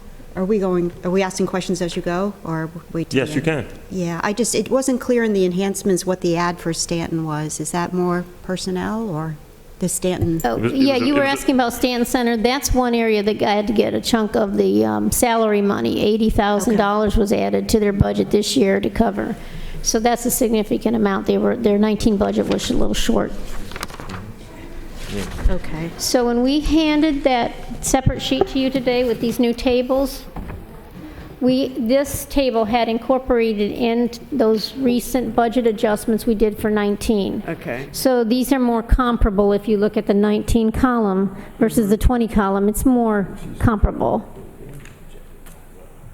The book, when we published the book, we did not have those fund transfers recorded yet because they hadn't been passed by council. Okay. Alderman, was your question answered? Yes. Okay. Okay. We're on fitness, health and fitness? Well, I have two more items for giveaways. Okay. Pickleball. Are we under camps and classes? What are we? Wait a minute. I was just going down the list. Camps You had and- done camps and classes. Right. Health and fitness, yes, I skipped right over it. Yes, we are good to go with health and fitness. Okay. Pool is good. Harbor Master is good. And arts and public places are good. Forgive me, I just moved on to the next topic. And also, in terms of giveaways, we give away $50,000 in pickleball space every year. $50,000 in pickleball space? And that's conservative.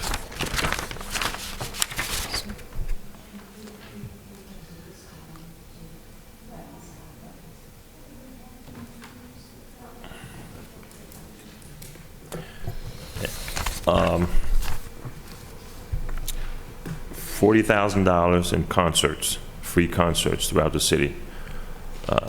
40,000? Yes, $40,000. It's you have that number there under arts and public places.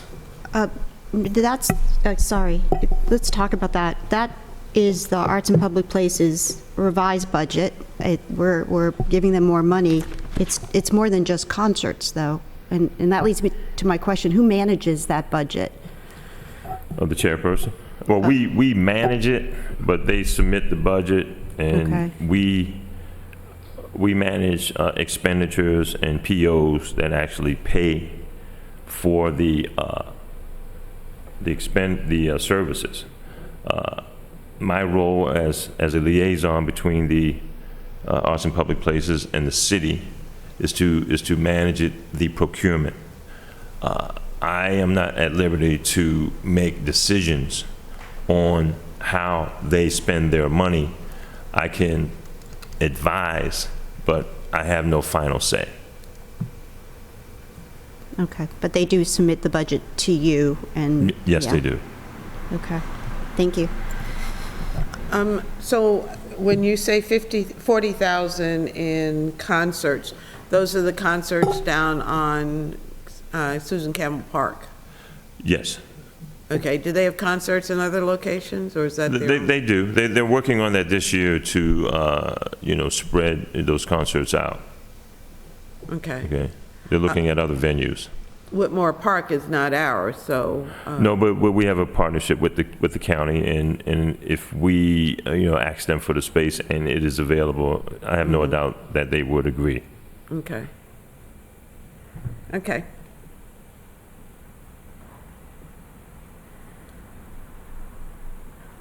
I do want to say that, and this may not be the place and time to speak about the pickleball giveaway, but I think that that's a lot of money. And I think what we have to do, we'll have to discuss that particular giveaway. As you know, that as director, I am at liberty only to waive $300 down. And I think that what we need to do is to look at the pickleball giveaway. Pickleball is growing exponentially all over the country. And I think that we are doing our due diligence here in the department to accommodate them and to look at that growth and to work with them in growing.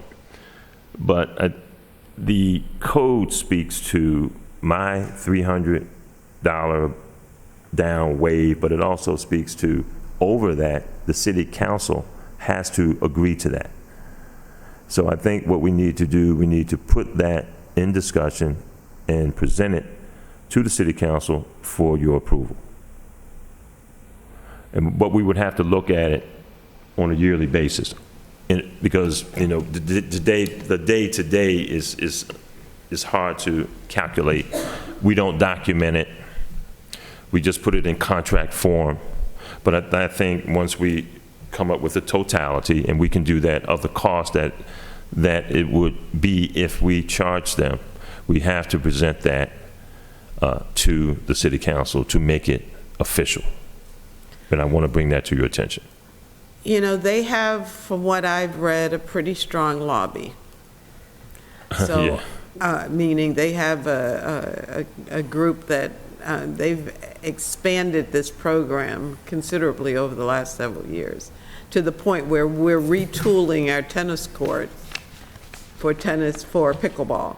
So I would suggest that you create a committee of pickleball people to share with them the cost of pickleball in the city and see what recommendation they come up with to cover this $50,000 cost that we're accruing. Not that we should not give them some benefit, but that's an awful lot, like you said. Yes, well, I just want to be very transparent and very clear on my statement. And it wasn't made to take it away. It was made in order for us to be official and transparent with government, and to letting you know that we're giving it away, because there has to be authorization. I can't give the authorization. So that's why I made my statement. But that's a very good suggestion, and we will schedule meetings to discuss that. Well, we haven't approved any giveaways for pickleball as a council. Right. So that's an awful lot of $300 events that you've had to give away. Yeah, if you look at it that way. Yeah. Yeah. So maybe we come up with a annual plan. Okay. And, but I would strongly suggest that they be included in the discussion so they understand that things are not being imposed on them. Yes. That they're at the table to have this discussion, and that I'm sure they don't have a clue what it's costing the city. That's a good suggestion, Alderman. So, and we will do that, Alderwoman. Okay. May I suggest that you also advise the Recreation Advisory Board in that discussion, or a Yes. representative? Okay, thank you.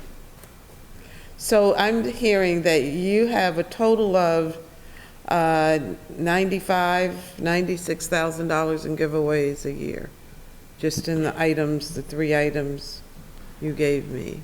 Yes, ma'am. So I just want that on the record. Okay. That your budget. that should be The a three consideration. items, as I heard them, was 54,000 in freebies, was that besides pickleball? It's rentals. Okay, 54,000 in rentals, 50,000 in pickle. I don't think it was 54, it was 5,400. It was 54,000. Okay, so then my numbers are wrong then. Right. That's what I- 50 for pickleball, 54,000. 40 for concerts, and another 54,000? Yeah, I think we're looking at close to 150. Yeah, Yes, absolutely then. Yes. And for the record, we want to say that that 54,000 giveaways on behalf of the mayor's administration. Say that again, I'm sorry. The 54,000 was on behalf of the mayor's administration. I did not make that decision. And mayor and alderman. Yes, mayor and alderman. Yes, ma'am. I know that there's another number that I have to give you subsequent to this meeting, and I don't have it in front of me. It's the amount of harbor master giveaways that we give to certain boats that would come down and want to dock. So I can give you that number today Okay. after I leave. For example, the Pride that was just here a couple of weeks ago. Exactly. And that kind of thing? Exactly. Okay. Yes. I also want to add to the pickleball scenario that they do pay a drop-in fee each time, and we are able to accumulate memberships from many of their players. So I want to go on record as saying that many of their players do have memberships. Those who don't pay a drop-in fee each time they come in. And those memberships total is about 30,000 a year. So that gives it some balance. So will you clarify what it is you're foregoing with the 50,000? Is there another fee besides? Rental So space. normally, if a group were to come in, they would have rental of the space, and that's what you're giving up? Correct. Okay. But if they have a membership, that rental space fee is waived? No, it's not. It's just a way of letting you know that, we're getting some revenue benefits from their presence. And, $30,000 in memberships is a good number. It can get better, but I just want to let you know that's taking place. So is the membership for pickleball only, or is it? It's for the entire membership PMC, in- PM, Pip Moyer Center membership. Okay.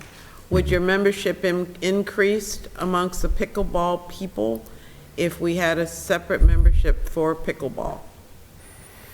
And if I was into limericks, I would try to figure out how to say that differently, but I'm not. I don't know. I think we have a lot of revenue based on the fact that we do not charge for fitness classes. The fitness classes are a part of the membership package, and that's a big draw.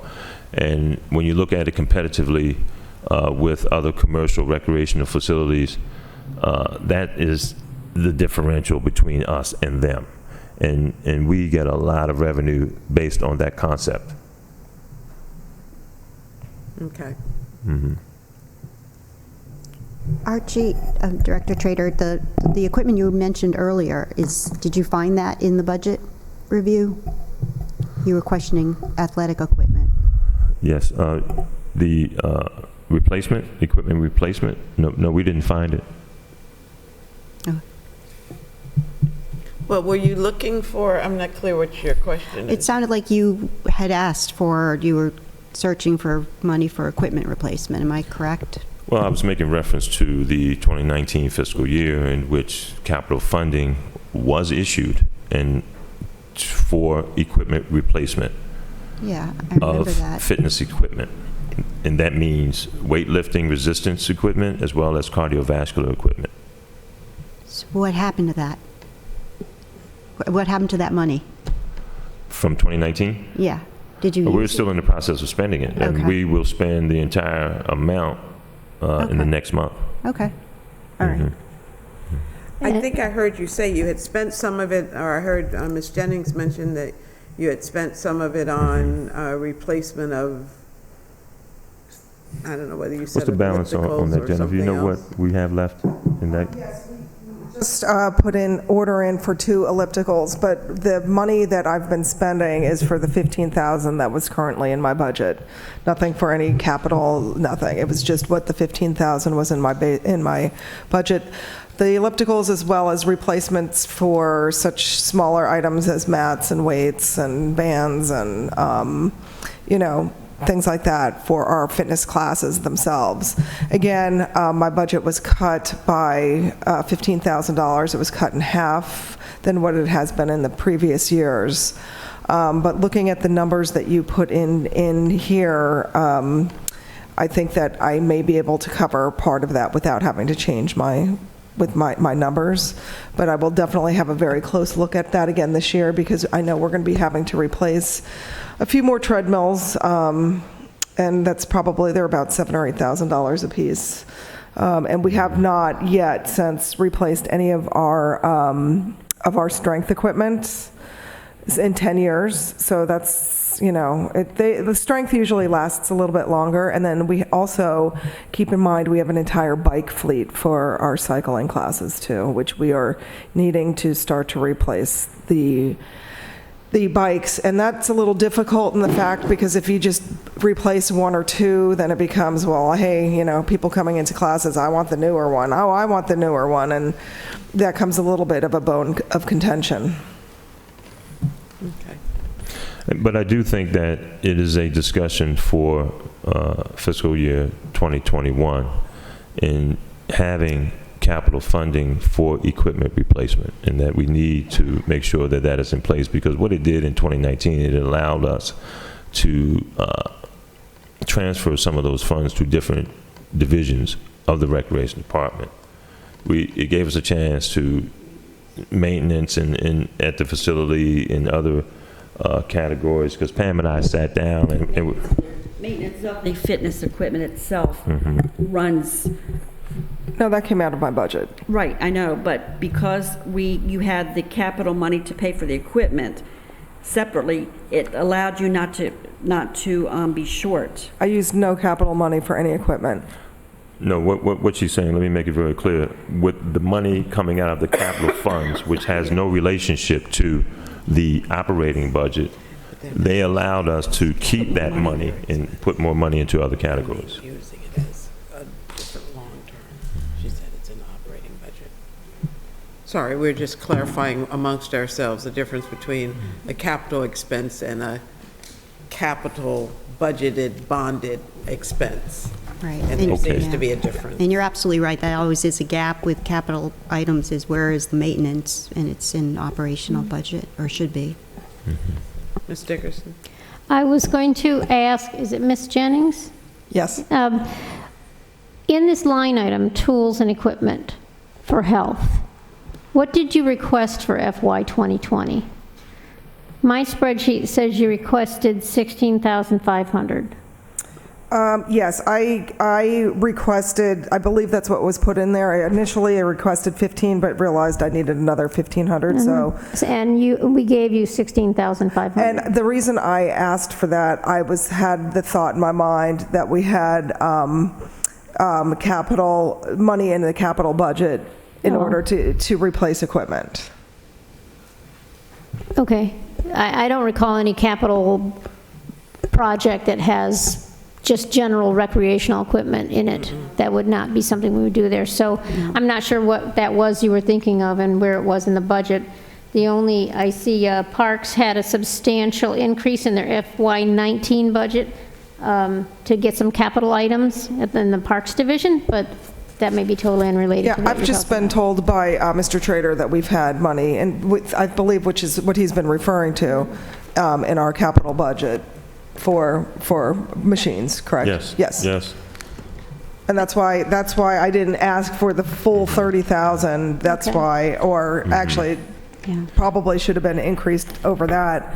That's why I asked for the 16.5. Well, just so that we're all on the same page, what I'm looking at in the capital budget is, it's called National Fitness Campaign Fitness Court, which is an outdoor bodyweight circuit training system. And there was an appropriation prior of $148,444, but not this year. The project was eliminated. What else were you thinking of? That was also, There's nothing else. Ms. Tierney, that was submitted based on fully funded grants. And that's how I submitted that. That had no capital funding at all. Okay. I think we're confusing the terminology. Yeah, that must be it. Clearly, Right. because there is no capital expenditure that will be funded through bonds for any equipment. Okay. But they're referring to capital projects, programs, as things that are long-term Right. within their operating budget. Am I correct? This was done under the purview of Bruce Miller. Okay. And I think You don't that- even need to go. Well, but, yeah. But it's not something that's going to be funded through bond funding. It's No, funded through the you're right. operating budget. Well- So we well- should be just clear. We're not talking capital improvement plan. Right. We're talking what's funded in your operating budget over a period of time. Right. Well, under his purview, I have to say it again, I made the request. As a matter of fact, and I forget which person on the Finance Committee actually made the suggestion as to why don't we replace this equipment with Ross Arnett. Thank you. Ross Arnett suggested that we replace this equipment through capital funding, as we do vehicles, as we do other heavy equipment or whatever. Why don't we take the same approach to the equipment? Because it's quite expensive, and it's unrealistic to think that we can create an operating budget to keep up and update that type of equipment. So I hope you will go back over the next few months and come up with a proposal. And Ms. Dickerson, correct me if I'm wrong, but can there not be a ongoing capital fund that will replace the equipment in a cyclical fashion? I don't know how long the equipment lasts. You said 7 years or 8 years. 6 to 8. 6 years. To have a contract with someone who would automatically replace the equipment as they wear out over a 6 or 8 year period and fund it through capital. I would not recommend that it be a part of our capital projects, because regardless of how often they replace them, they're not going to last long enough to warrant being in the capital projects. Okay. So with other types of equipment of this size that's not long-lived enough to be in the capital projects, we buy that through the capital outlay items in your operating budget, and then you just keep a steady funding source there every year so that you're replacing so many machines every year. And that's what your plan would address. Where you plan on doing it in this pattern, this many machines during this year, and keep that appropriation steady so that you have enough money every year to cycle out those machines. Understood. Can I? Sir? Yeah, sorry. I'm curious then, under administration section, there's a capital outlay of $17,000? That was the software we were talking about earlier. She thinks she might be short by $5,000, and it's for their. So that's all accounted for? Yeah, it's for the software they use to all of it. process their transactions. All of it, okay. All May right. I ask a question? So would it be possible to request more funding for fitness since there is no money in what we thought was the capital account? Would we be able to begin the capital outlay and start to fund that? For example, I need to replace my fleet of cycling bikes. They are 10 years old. And And that's one thing that I need to do very soon, and that with this budget, I would not be able to afford to do. I'm not clear on what you're using the additional, the 30,000 that you have that you haven't used yet. I didn't have 30, I had 15, and it's... No, I'm not talking about in your budgeted item. I'm talking about in the additional revenue that Mr. Trader had mentioned earlier. If we add any additional revenue, then we've got to come up with a revenue source. Okay? So, Mr. Trader, you said you received $30,000 in additional revenue. Yes. You said you had not spent all of it. Yes. So I would suggest you guys talk about how you can use some of that revenue to support the need that you have in the fitness. Alderwoman, Okay. I want to clarify, just to lay this out. In 18, on that line item, they had about $30,000. In 19, they had 15. Right. I cannot see anywhere this $30,000 of appropriation authority that Mr. Trader says is in there. I don't see that anywhere, so I'm not sure where it was he thought they had that spending authority, but it's not in here. And in 20, they're given $16,500, which is a little bit of an increase, and I think what they're saying is they want more than 15. But it was there in 18, you indicated, Yeah, 18, you had $29,000 in that line item. right? We've had Okay. that amount pretty much since, for quite a few years in the tools and equipment. And then for some reason, unbeknownst to me, it was cut by half last year. Well, I think during the budget process last year, we reduced a lot of things to try to trim expenses. Yeah. Ms. Dickinson, you keep saying 16,500. Are you referring to the 18,600 for supplies and others? So in that line item that totals 18,600, there is 2020. 16,500 of equipment money. Okay.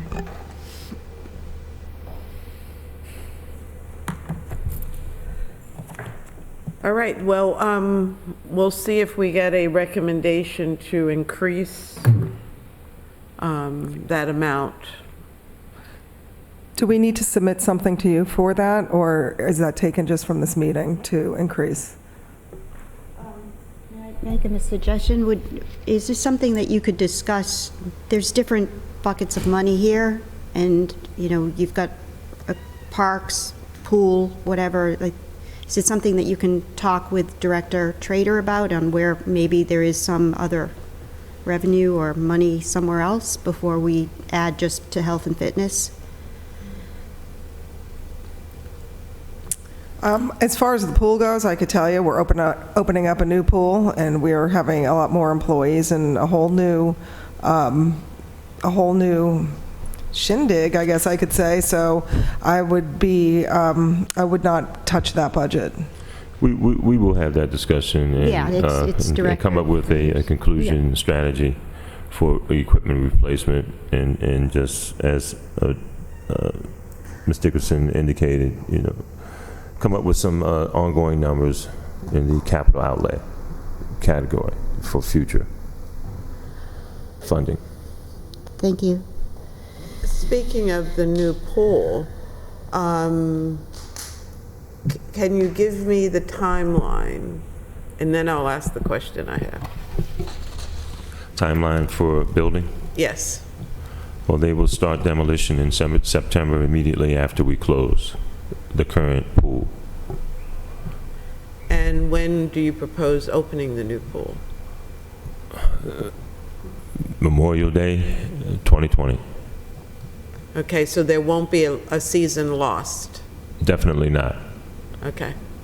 Because my question was going to be makeup of the revenue lost from the closing of the pool.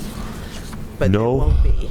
No, but no, I don't anticipate that at all. As in fact, I think that we will reach record numbers with the new pool based on its design and attractiveness to the public. I think we're going to draw people and demographics to this pool that have never entered the pool in its 50 years.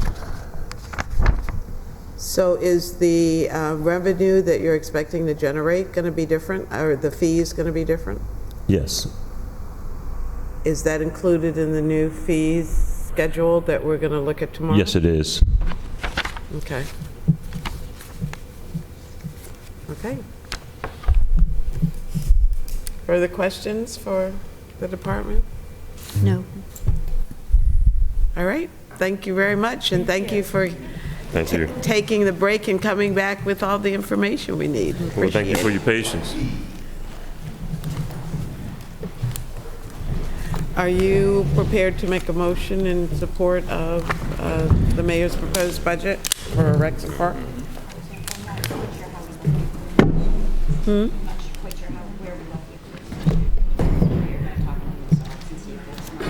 Well, I heard two things. One was the equipment and one was the $5,000 shortfall for, Yes, I want to look into that first and see why we trimmed that back to 17,000. There may Okay. be a reason for it, but I don't have my details here in Did front we, of me. so maybe we won't take a position until you bring that back to us?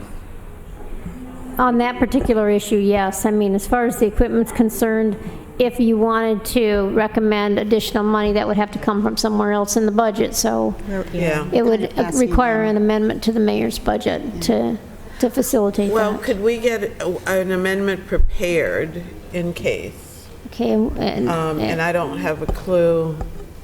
the big key is where you move it Right. from. If it comes from another department, if it comes from somewhere in their department, if there's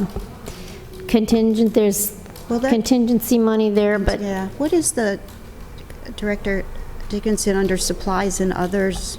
I'm looking for money. Pip Moyer facility, supplies and other, is that just administrative supplies? It's nothing, it's $29,100. You know, when you look at that compared to, she has 16,000 for equipment, it's just curious on what's in that number, but it's, let me take a look and see if I can tell by looking at my spreadsheets. It may require going into the budget system to get the detail. yeah, it looks like they spend it though from previous Yeah. years, so.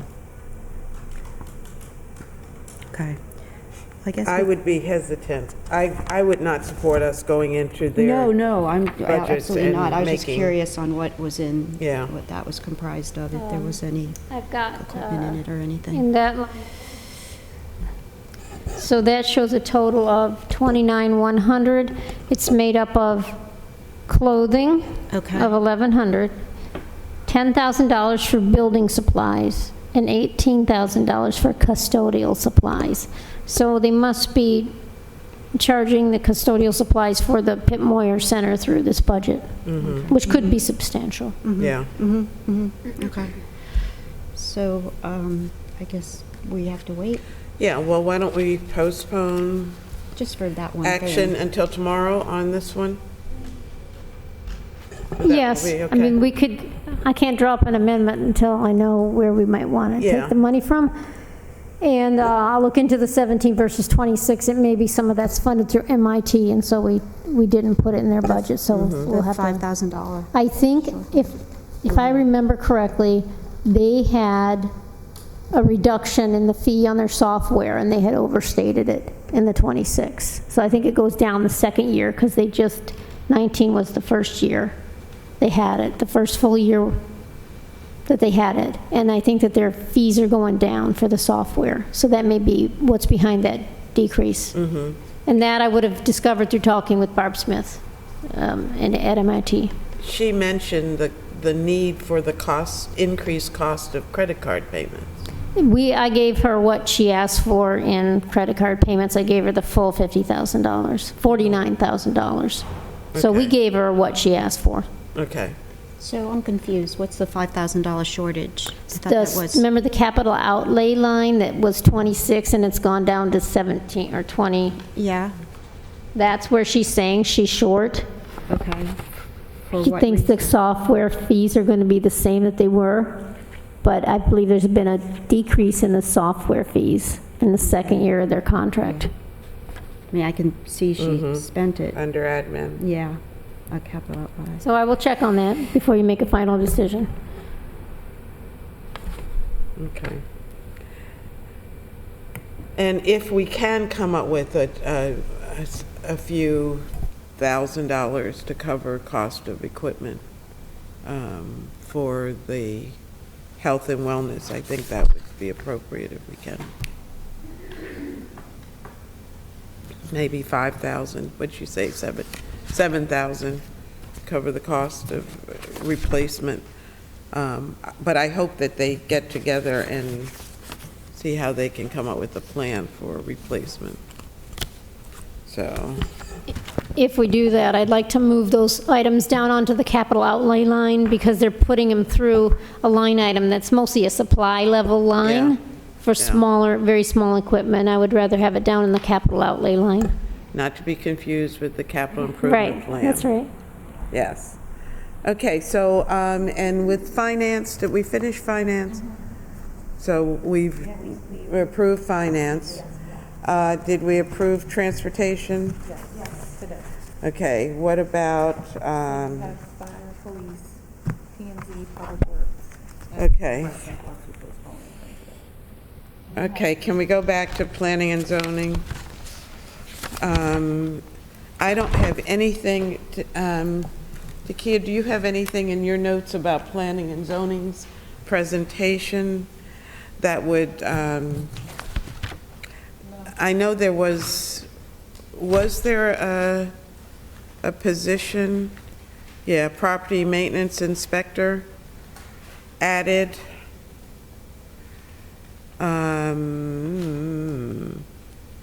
Somebody else, oh, and city forester.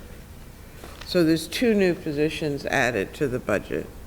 This is the city forester moved from Office of... City foresters moved from Office of Environmental Policy. So it's not, It's listed under planning and zoning. right, but it's being moved from OEB. If that goes through, that's the but right proposal. now, it's in the Being planning, proposed yeah. under planning and zoning. Yeah. That's the proposed budget. Right, and that's Right. what we're working on until Right. we make some other changes. So right now, there's 2 new positions in the planning department. Did I make any amendments or something on... Takia, is there any other notes from that?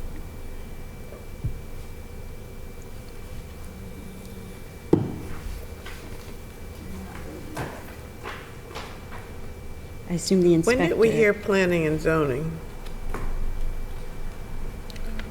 We need to really date these.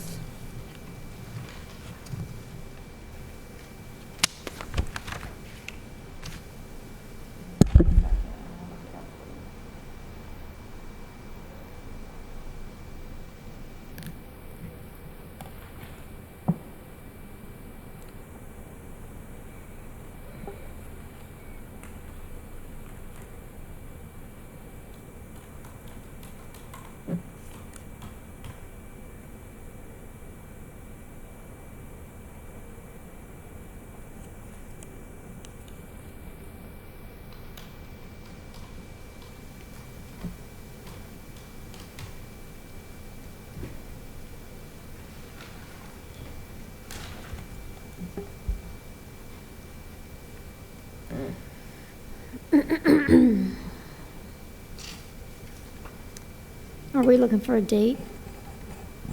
I'm looking at it. It might be the 22nd.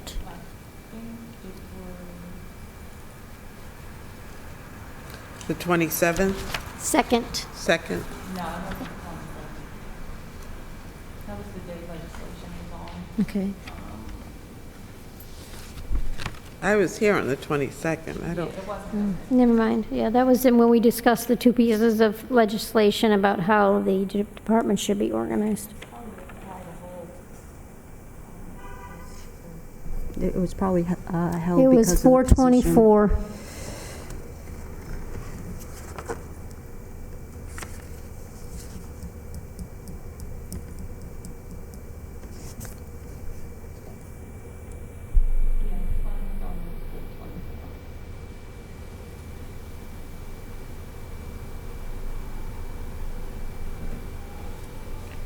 Okay, so we know it was last week. It was 4/24.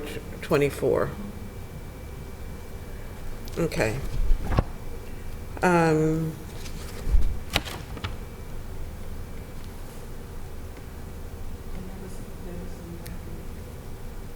There were no amendments proposed or anything. So the two positions, One, what's the second one? city forester going, and the other one is, Oh, this change in status. Oh, maintenance inspector, right? The property maintenance inspector. property maintenance inspector, yes. Yes, there is that new position. There's a city forester moving from OEP to this department. Also, I have in here, there was an amendment that we are going to propose because two of the CDBG-related programs need to have adjustments to the budget because the amount that we have in the book is not correct. So we'll be coming forward with those. May I ask a question? I have to be careful with this question, but I guess I'll risk it. Do you feel like there's enough money in here to capture anything administrative, to capture the infamous hotel tax? I mean, administratively, is that there's some effort in that? Do you know what I'm talking about? Or is that going to be handled by so the finance? increases in hotel, motel taxes that might come to us would be handled by my department. But getting it is the question I have. We've administrative. already done the first steps for Okay. that. We've done an initial mailing to all the identified companies, and hopefully that'll show us some additional revenue, but right now I'm not anticipating any additional needs so for that- resources. Okay, thank you. So I'll entertain a motion to support the planning and zoning budget. So moved. Okay, I'll second it. Further discussion? Yes, I'd like your opinion on, I support the forester in being in this department. I think for coordination, this is important. I agree. That's where it was before, and it was extremely effective. So I am supportive of putting it back in this department. Okay. So seconded, it was seconded. I second it. No further discussion? I'll call the No. question. All in favor, please say aye. Aye. Okay. Police.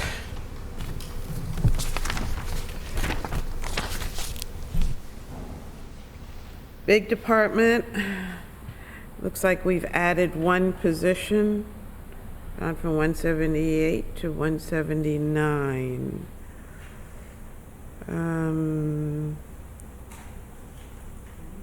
And the one position is crime lab supervisor is being added.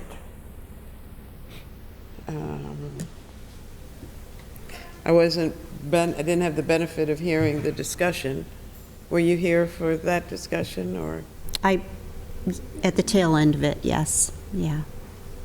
There was no objection.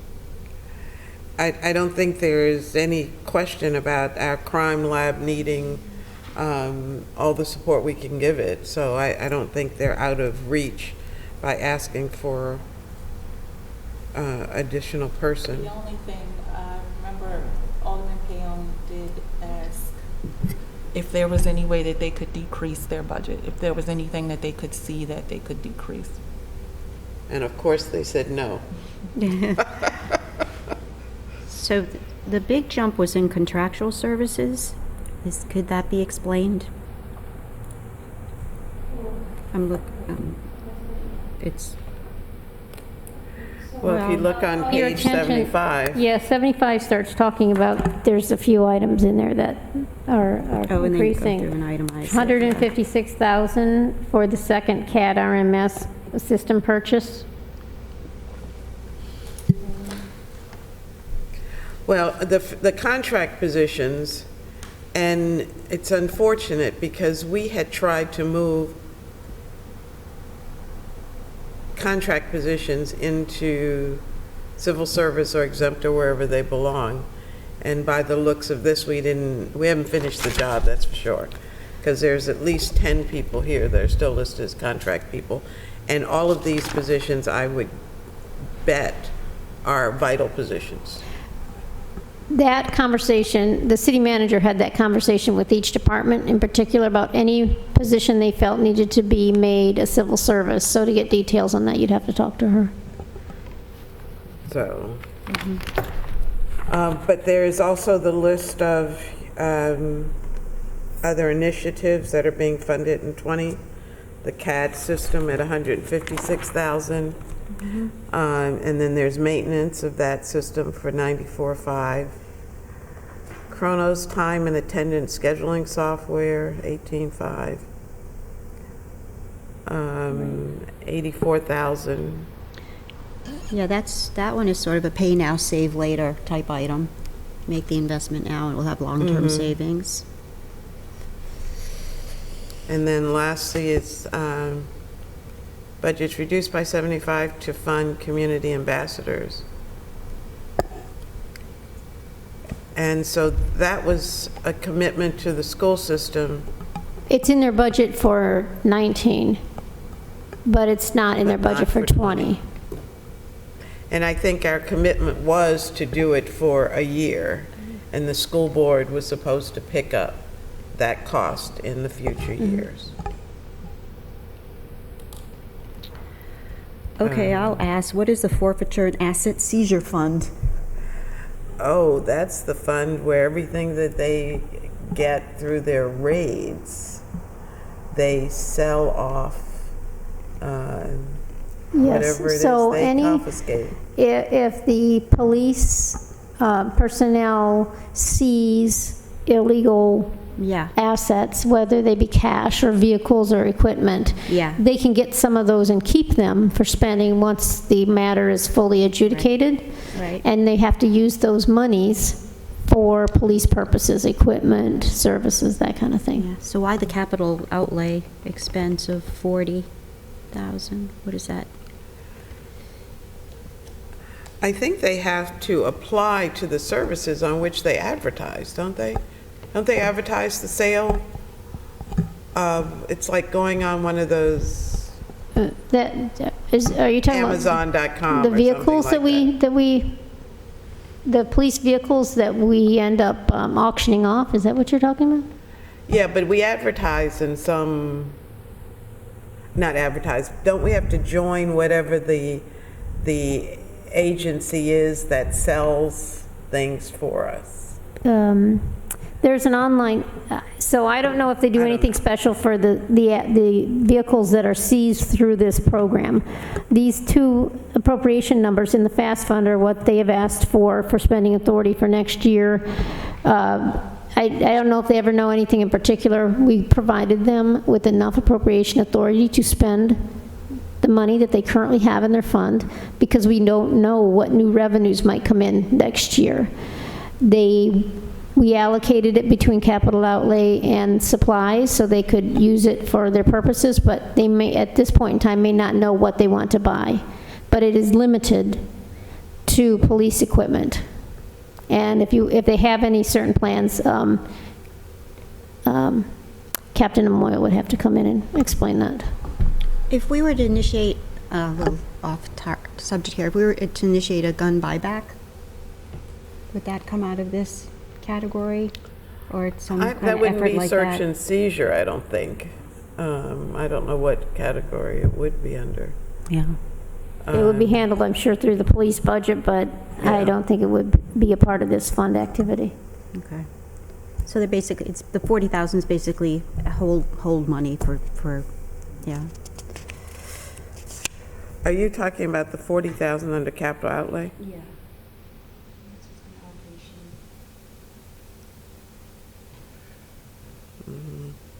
It doesn't say where that, did you see where that came out of search and seizure funds?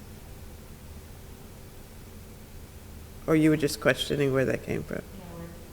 Where it came from, the capital outlay of 40,000 was allocated from a fund. a fund balance of, which line item fund was it allocated from? Did they come in with any additional enhancements?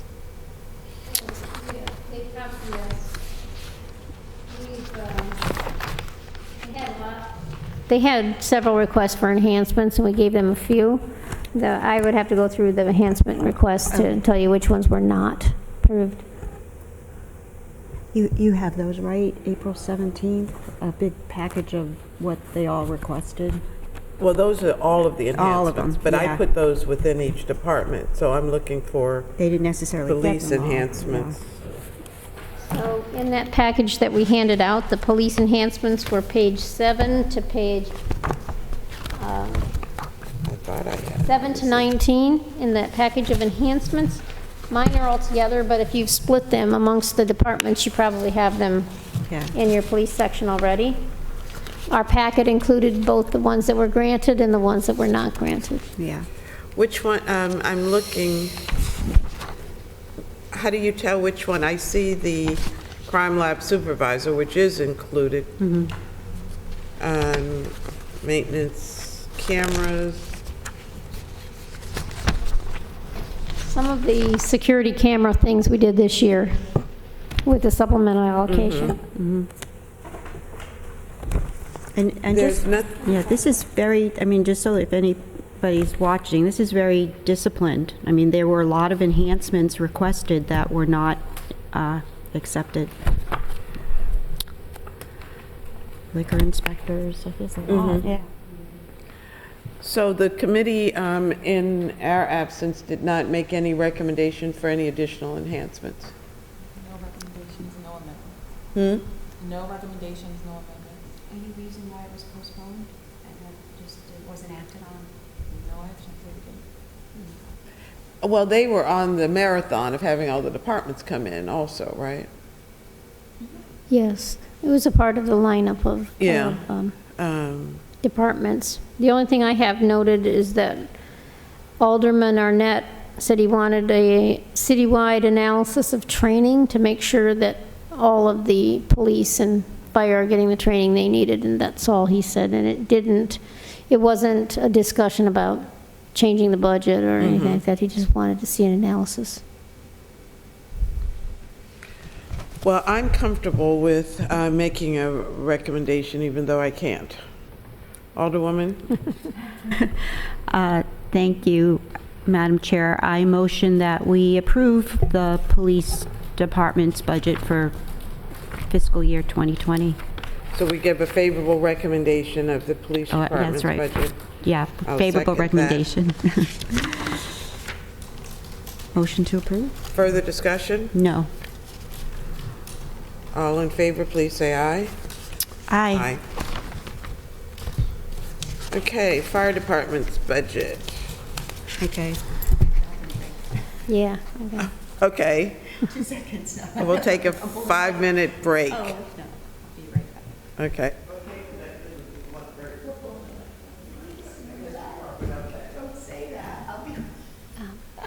It's all that water.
Ready?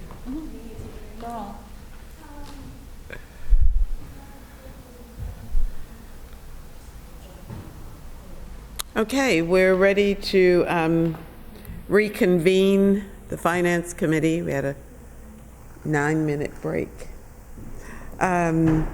So let's move on to the next department, which is the Fire Department. And again, I wasn't here to hear the presentation from Chief Stokes, but looking at the changes, I see that there are no changes in staff positions from 142 in 2019 to 142 in 2020. There seems to be a $2 million increase in the budget. So, Ms. Dickerson, can you walk us through what the change in the dollar amount for finance? Yes, I've created something because Alderwoman Tierney had asked this question one day. First of all, we had booked some turnover in there last year, which they didn't end up meeting, but the main causes were in FY20, the SAFER grant stops. So we have to pick up those extra firefighters. I think there's 17 or 19 firefighters we have to pick up in the general fund totally. This year, they're budgeted half. How many were there? Were there I 9 think, or 5 or 12? Hold on a second. I All have the over the list map. here. I thought it's in the teens. Then it would be 12.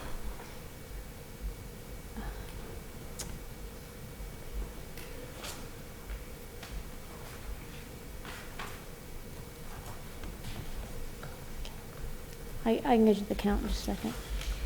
Was that question asked at the, Yeah, we talked about that. They also, in this most recent round of fund transfers, we gave them an extra $400,000 to cover overtime. So they've got some extra amounts in overtime. Do you have a breakdown of this? I did an analysis. It got kind of complicated, so I'll have to go back to it and give that summary to you, but hold on. Let's see if I can find it while we're here. because I know that's going to be a discussion. 12. Yeah. There's 12 It was 12, okay. firefighters. Okay.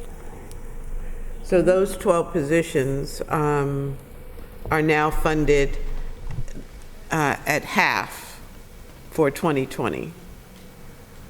I mean, they're funded totally, but why half?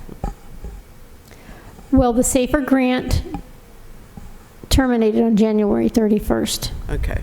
So the rest of those months in this fiscal year were budgeted in the FY19 general fund budget. But in 20, we're going to have to fund 12 months. Okay. So that's part of it. Okay, so I misunderstood. I thought you meant half for 2020, but half for 2019. And then in 2020, we pick up the full cost of those 12 firefighters.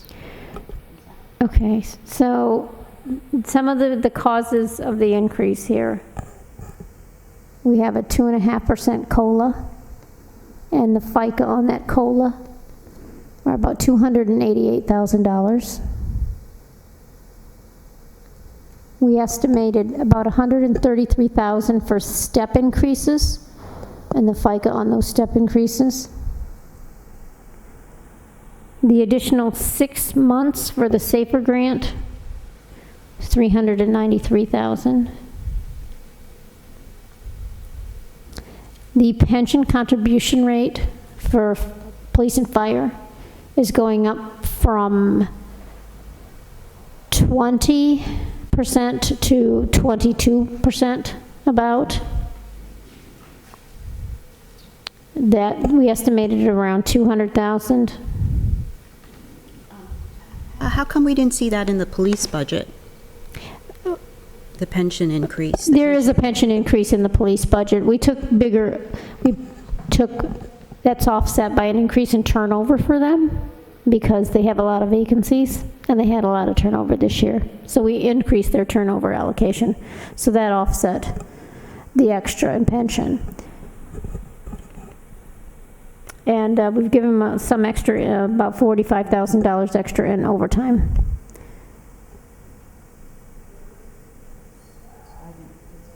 Well, I'll have to give you the calculation breakdown. There's a little bit more in there.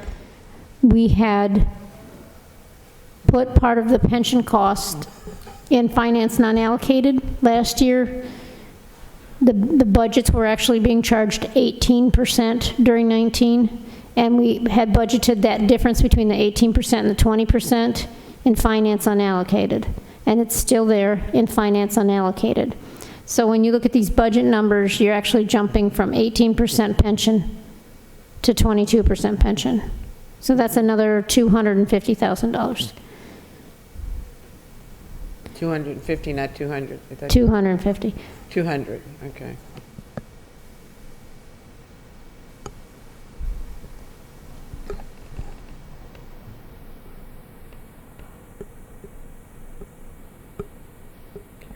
Did the chief talk at all about the need to keep those 12 positions from the SAFER grant? Yes, they want to keep the positions. We've applied to get some more funding for SAFER in this fiscal year. We might get a remnant of funding for a couple more months of salaries, but we haven't heard yet. But in 20, it will be gone.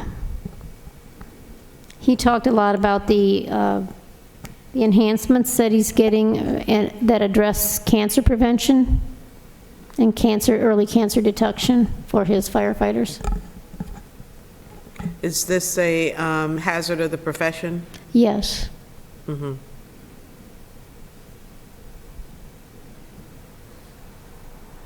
And that effort is a grant-funded effort, or? No, we're funding much of it through the general fund. The enhancements are outlined here and the cost of each one. There were a few that were related to the cancer prevention and detection effort.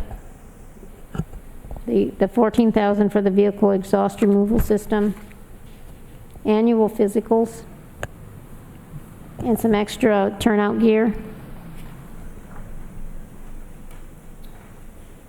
Madam Chair, Yes. I think we really do need a breakdown of the table explaining the salary and benefits increase, just because that will become an issue when we review the full council review. Okay, yeah, I mean, I have it here, it's a lot of numbers, and I would like to simplify it. Sheila and I are trying to keep up with you, but. Yeah, there's a lot of components to it, and it's complicated, so I'll try to simplify it as best I can for an easy presentation. Well, and all the numbers you gave us, I'm not sure they were all in salaries and benefits, were they? Yes, they were all. Okay. They were pension, salaries, COLAs. Okay, The SAFER grant is mostly salaries. okay.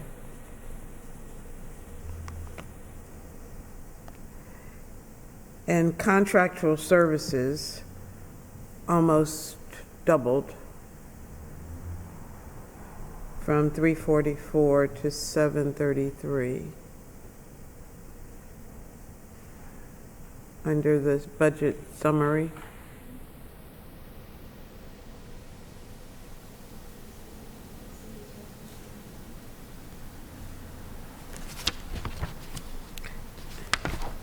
Where is training in that line? The training line items are in supplies and other. Okay. So I'm going to try to isolate their contractual services to see where the increase happened.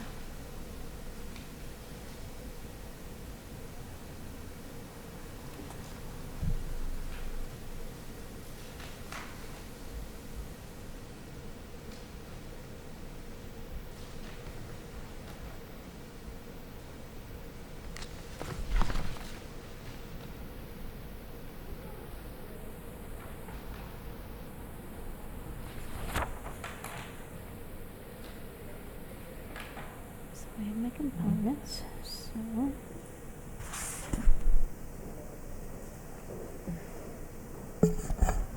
$380,000 of the increase is related to their cost for vehicles, which is now being spread to the departments. It's the repair and the fuel related to what's going to be paid through the fleet maintenance fund.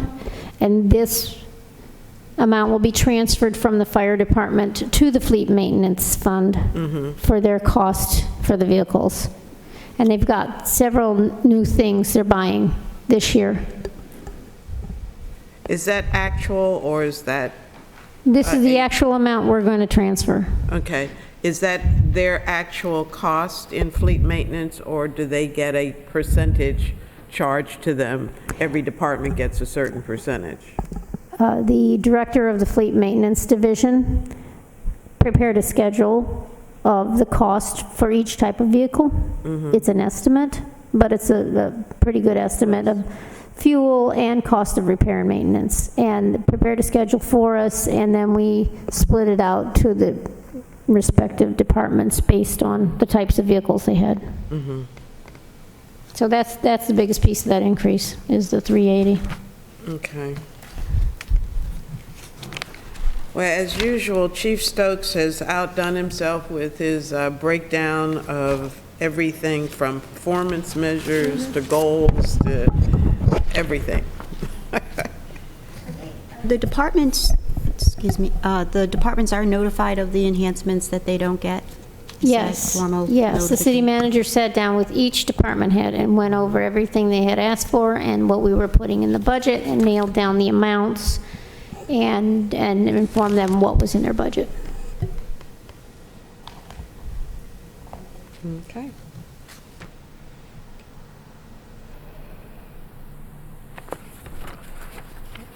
So Alderwoman, are you comfortable with making an emotion, making Well, I think, a motion, or do you want to I don't, wait until you see a breakdown of the salaries and benefits line item? well, I trust it adds up to the 1.8. That's, I don't know if I want to, I'm just recommending that we will need to see that when we have full council review, I'm sure.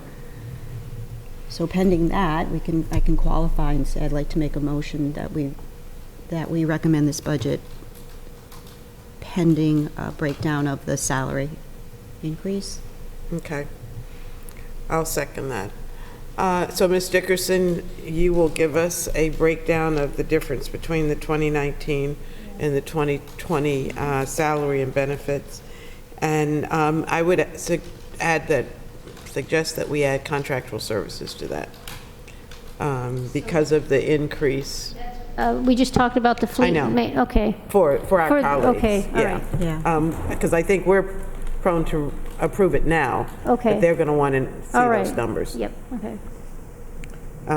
So that. Well, actually, all of the budget table. items, because the capital outlay goes from 56 Yeah. to 215 also. Yeah, so that entire table, budget, yeah. They won't mind as much that the supplies go down $60,000, but it's the increases.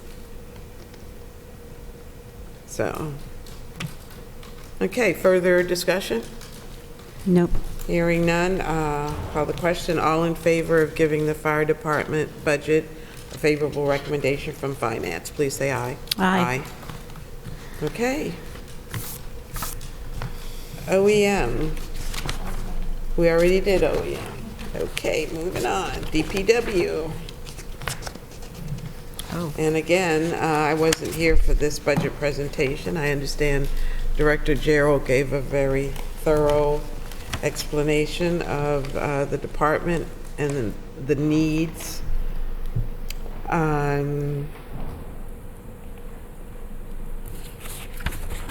Going through the staffing summary, I see that we're adding a civil engineer 2. We're adding a public works inspector. We're eliminating a capital project assistant and a capital inspector. Those are both contract. Those are both contract positions, and we're making them the civils, moving them to civil service, making them a full-time employee. So, I don't understand. The capital project assistant and the construction inspector are contract employees or contracts that we no longer need? I believe they're contract employees that we are moving to a civil service capacity. Okay.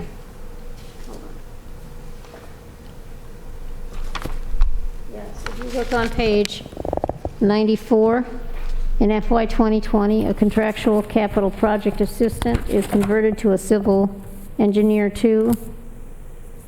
Additionally, a contractual construction inspector is converted to a public works inspector. On page, what page? 94, Bottom? right under the position table, the end of the position table. Oh, okay, you're talking about in the explanation? Yes. mhm. Okay. Okay. So we're not eliminating, No, well, it still shows 2 less in that chart, in the positions chart, and 2 more. less in... 2 more. Oh, 2 more, I'm sorry. 2 more. 1, And 2 more in the, those are both in the facilities division, the buildings division.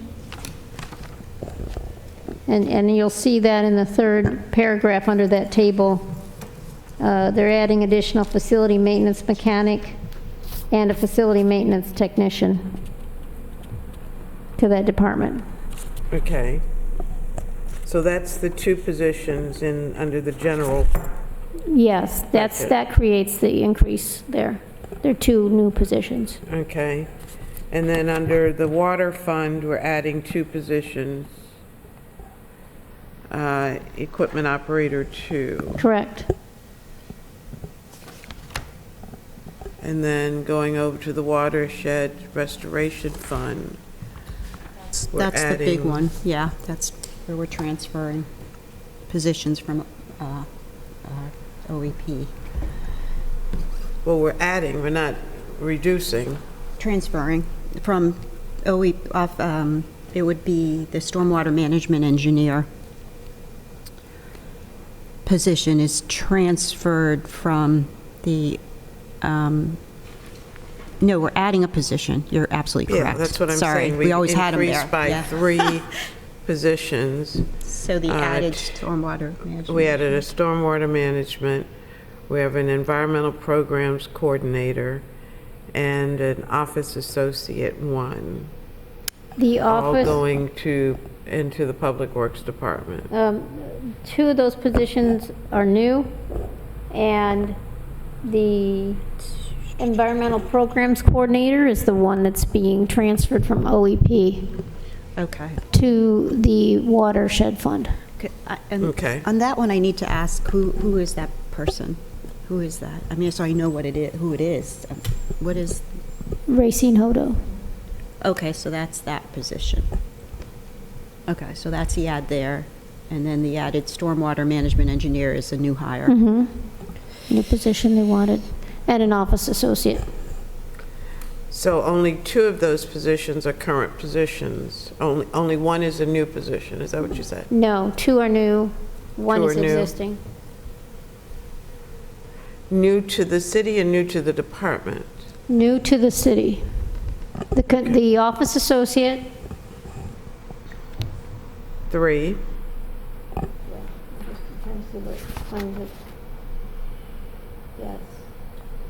that's a new one. The office associate is a new position, and so is the stormwater engineer, stormwater management engineer. They're both new to the city. And the environmental programs coordinator? That's the one that's transferred from OEP here to work on stormwater projects. So Okay. this is tied up with legislation? That this is the moving, the great, okay. Yeah, this would be one of the positions that's in question In on the reorg 12-19. plan. Right, this is the legislation, I think it's, we have legislation. yeah. Yes. This position may be impacted depending on which of Yeah. those pieces of Right. legislation are approved by the council, or if neither is approved and it stays as is, then we have to move this position back to where it was. So,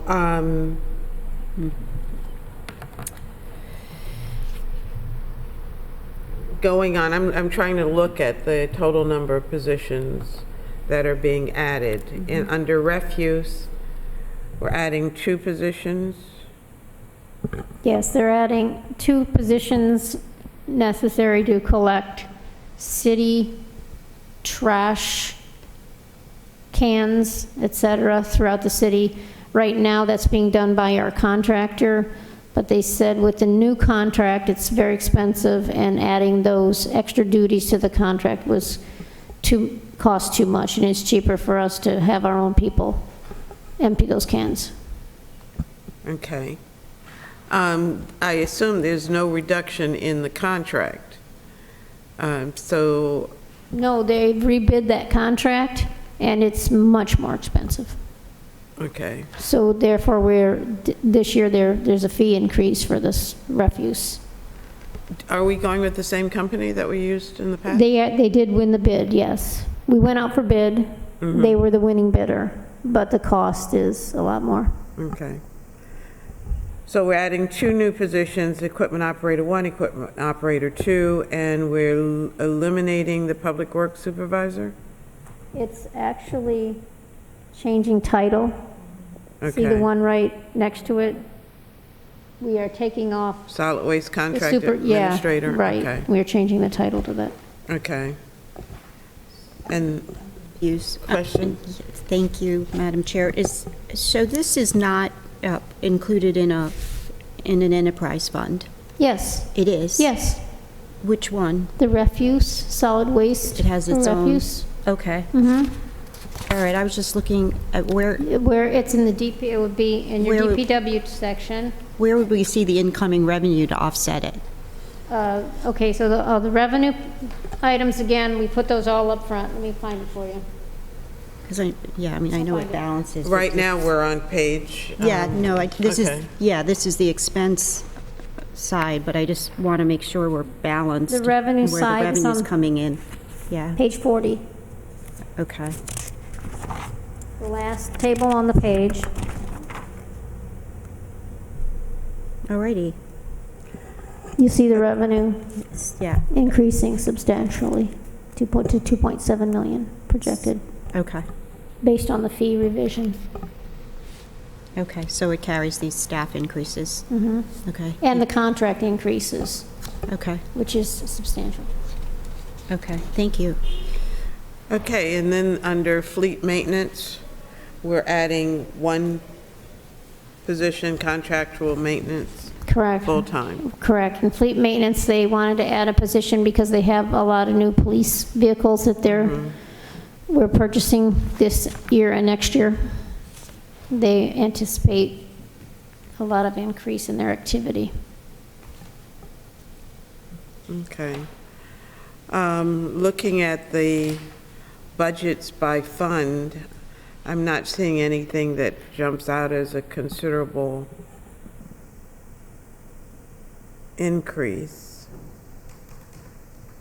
yet.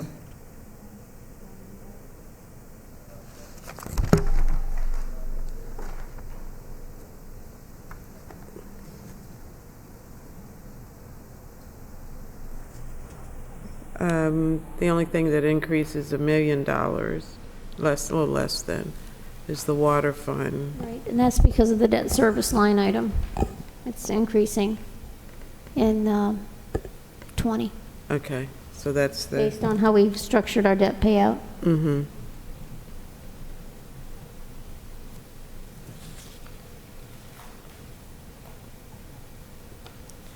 is that the same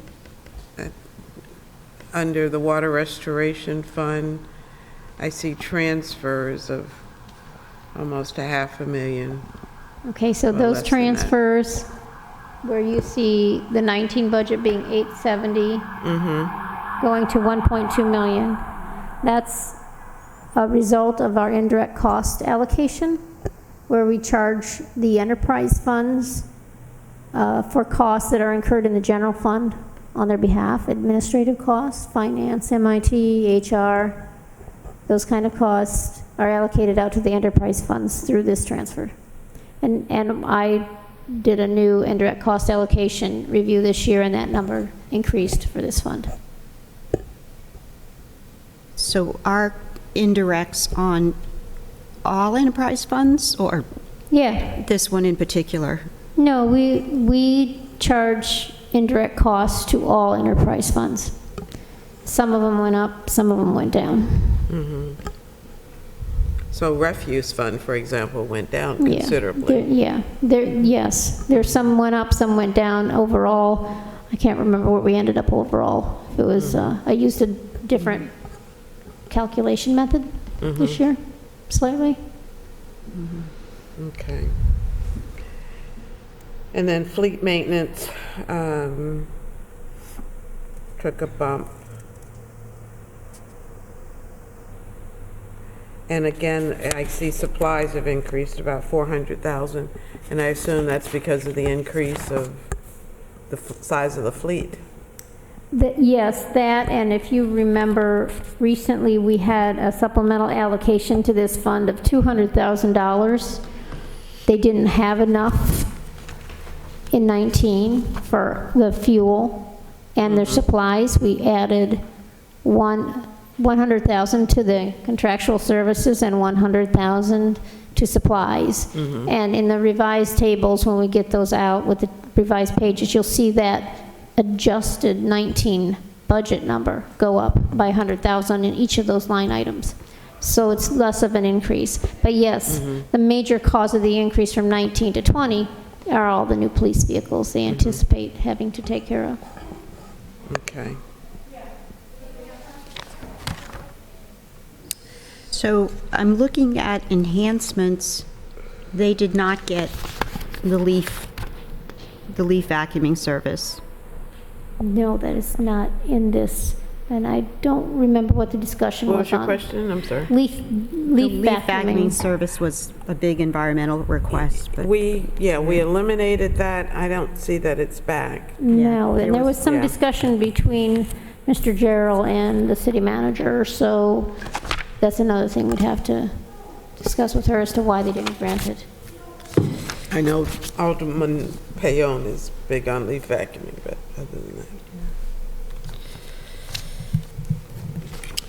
So do we have the overall cost of, because I know this is a question Alderman Arnett's going to ask with the, 6 new staff added to Public Works?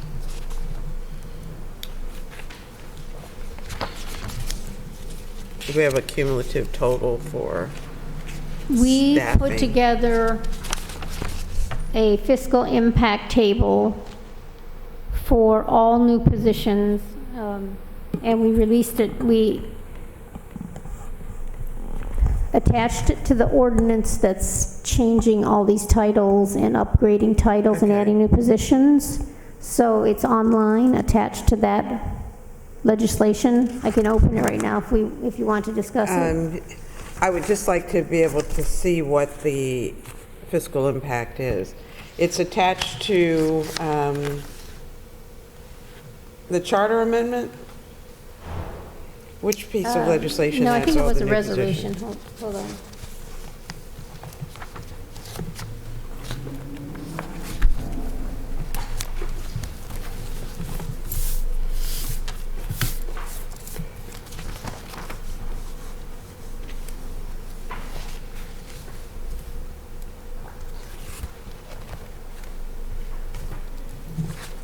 Do you have a number, Takia?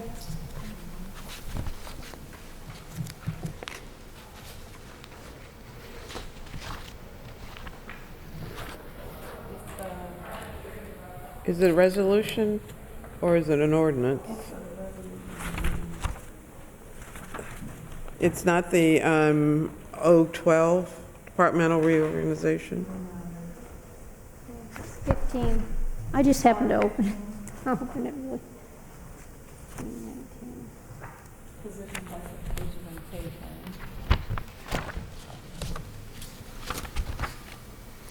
O15 or R15, okay. That's the class and comp.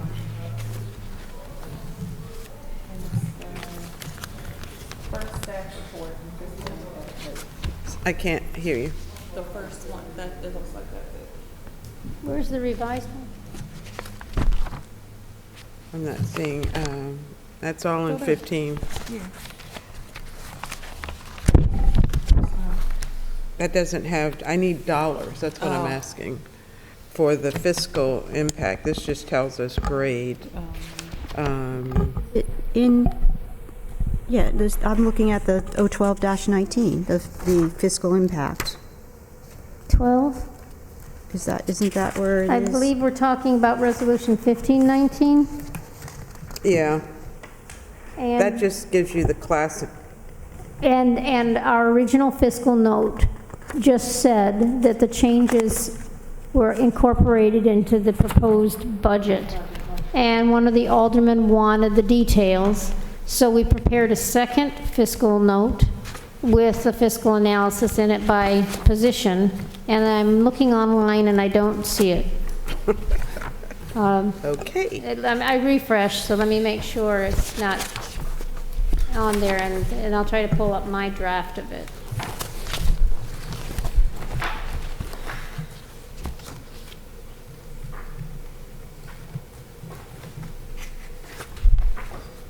No, I don't think the revised one is posted online yet, so let me see if I can Okay. pull up my draft of it. And Takia, if you can see if you have that. It's one of the ones you handed out. Is that what you're talking about? I don't know if we handed it out or if we routed it through you.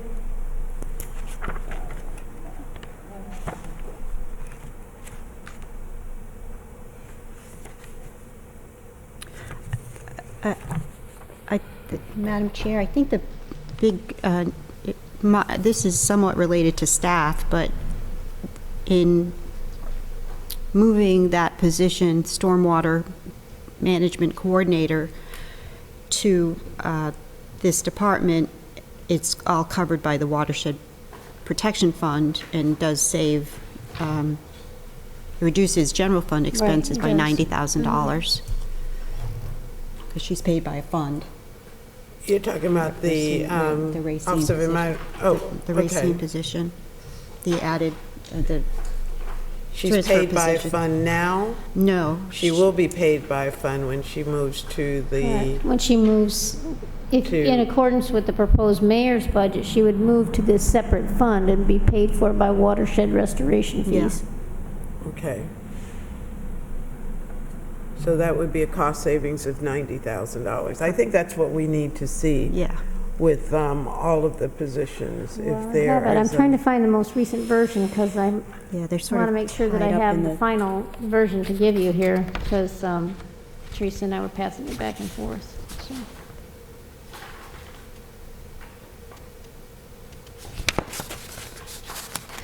Okay.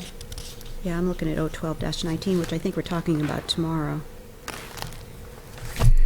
Yeah, we do all the legislation tomorrow.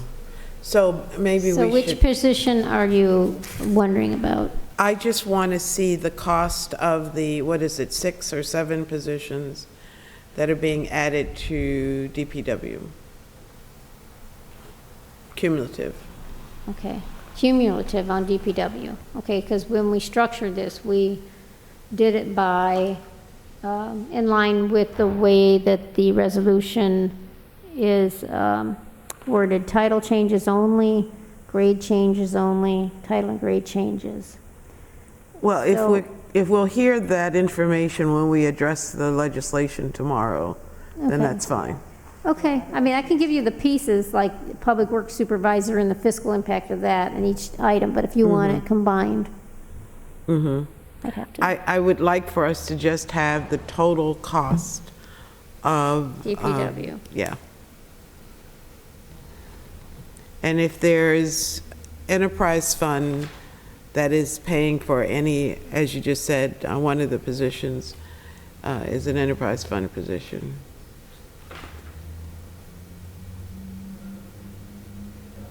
Because that's less, creates less of a strain on operating. Okay.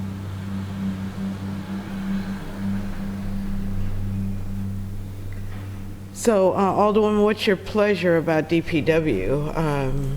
Well, I do have an amendment that I think is, it's adding the traffic engineer. Yeah, there's Class one 2. traffic engineer amendment being drafted. Yeah, I wrote a white paper on the need for that, and it was the gap. Well, right now, we have Lisa Greco, who's not trained, sorry, she's not a traffic engineer, but she's taking up that responsibility and keeping her away from other capital projects.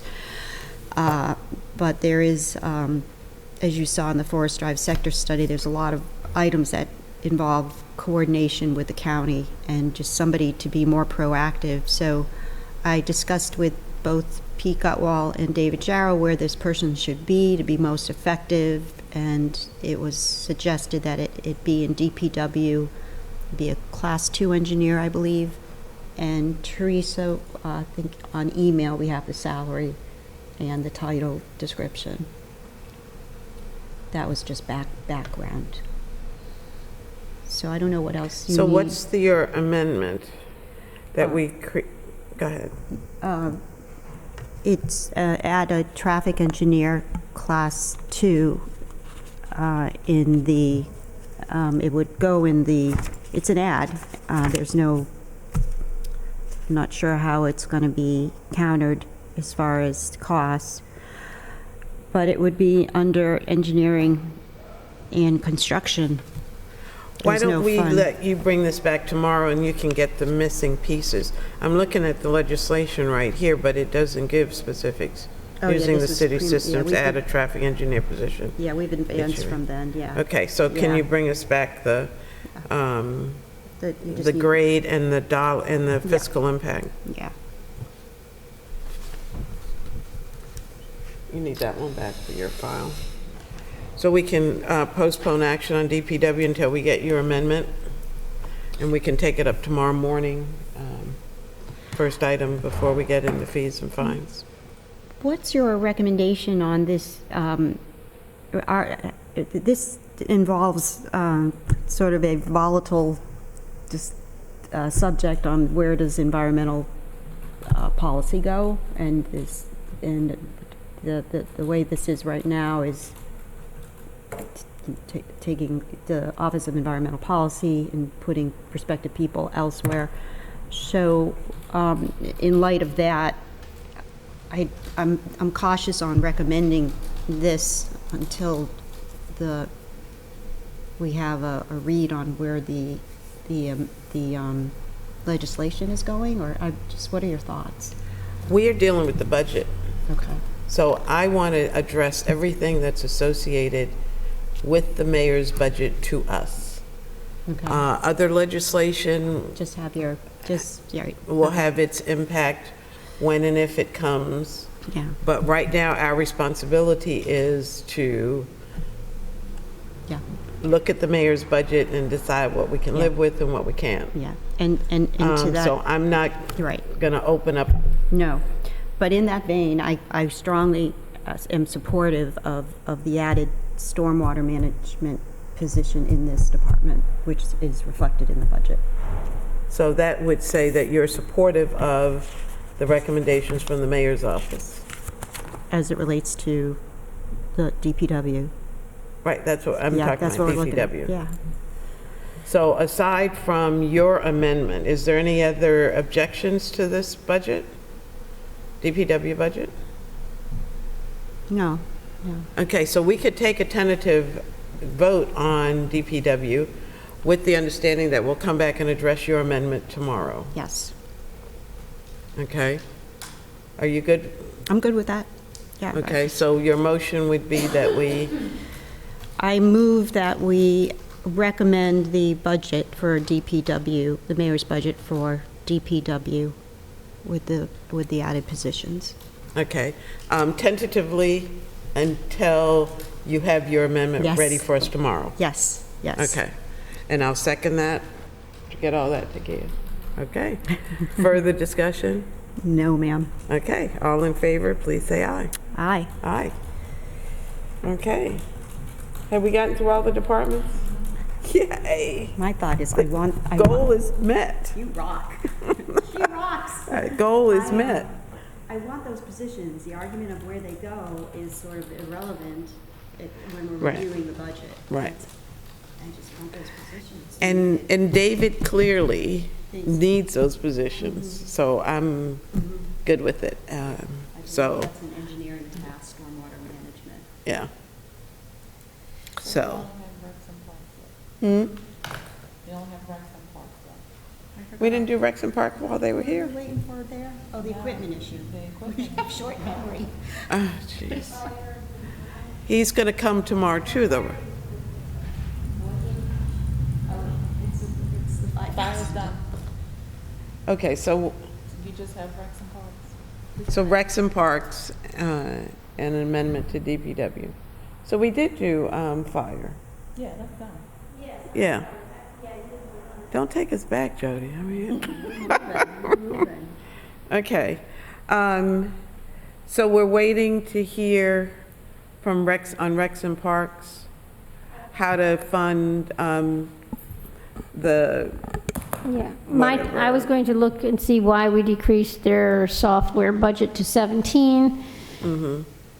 And they were, I guess, were they going to come up with ideas on where to get other money for equipment? That's, yeah. or somebody well, was. I would just like to hold that in the back of our heads, that if we can find a few dollars someplace, that we allocate it to them for equipment. So, if you have any suggestions. Helps them with that too. Yeah, I did, yeah. So, okay. Takia, where are we? With departments. We are done for the day. Finished with all the departments, except for briefly revisiting Rex and Parks and DPW Just for amendment. for the amendment. And then tomorrow's agenda will be fees, fines, and legislation. Yeah, which will be tricky. So, Will be tricky, yeah. And I guess the legislation, we'll just look at it. well, we give a favorable, I think you and I are sponsors on some of the legislation, so that should be easy. Now, remember, the only ones that I listed were fees and fines, of course, and then 012, 016, and 017. But you, after, and that was prior to me releasing it. When I talked to you, you said you wanted to revisit all legislation. Have we taken positions on any legislation? That's what the first set of minutes I gave you this morning, to let you know what, Okay, so we need to address the ones that we have not. that we have not. So CA, Chart Amendment 2, we've already done a favorable recommendation on. Some up, now, not all of them are favorable. I know, I'm just Oh, looking you're at looking at the favorable. minutes, I'm okay. looking at favorable. So 02, we gave a favorable. CA2. Yeah, Charter Amendment 2. Charter Amendment 3, we gave a favorable. Charter Amendment 4, motion to recommend favorably. Alt Fin failed for lack of second, withdrawn.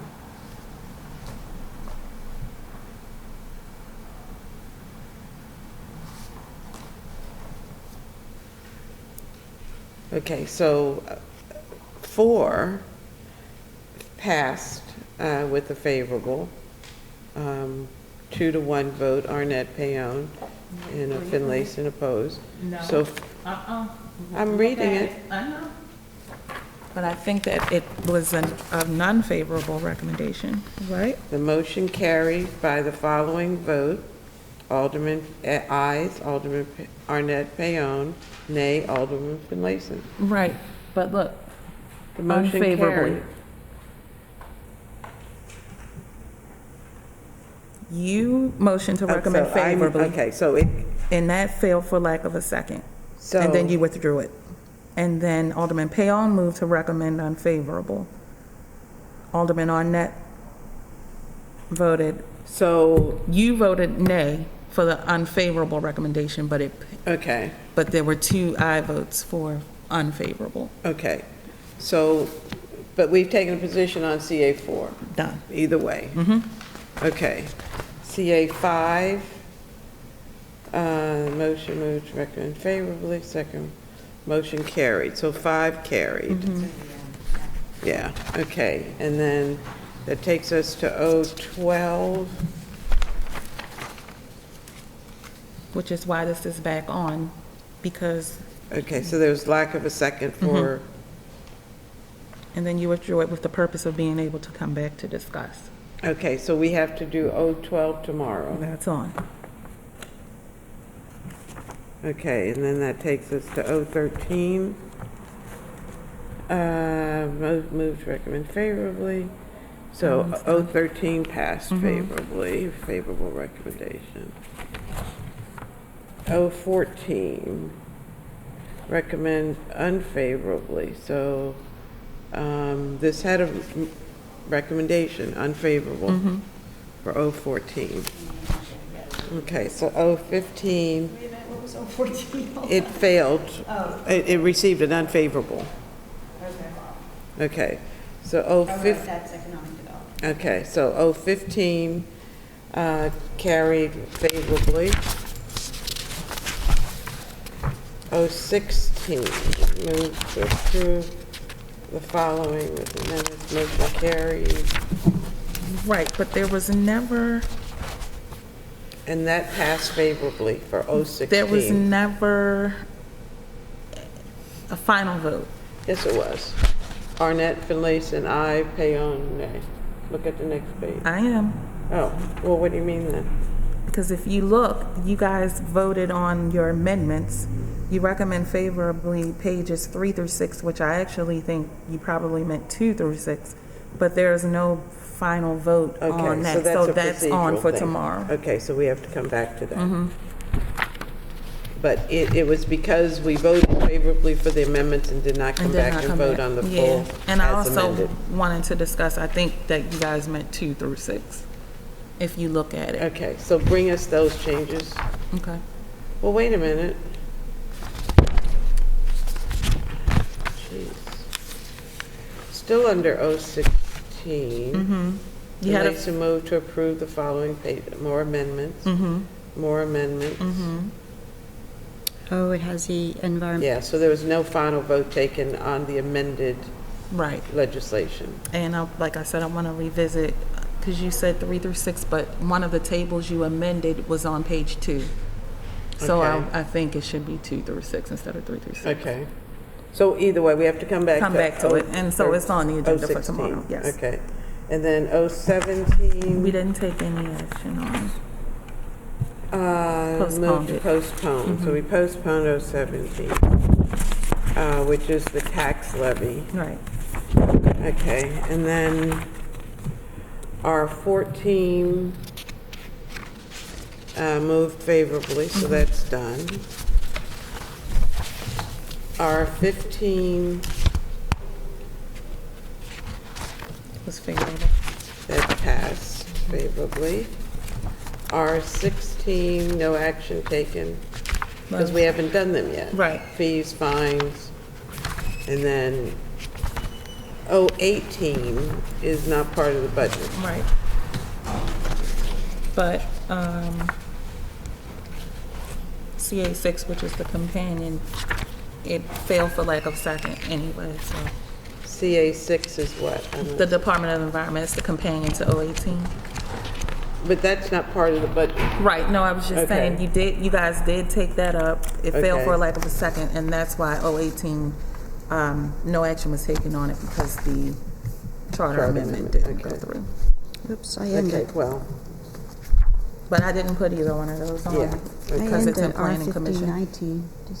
there's R15, You have more after that? Received favorable.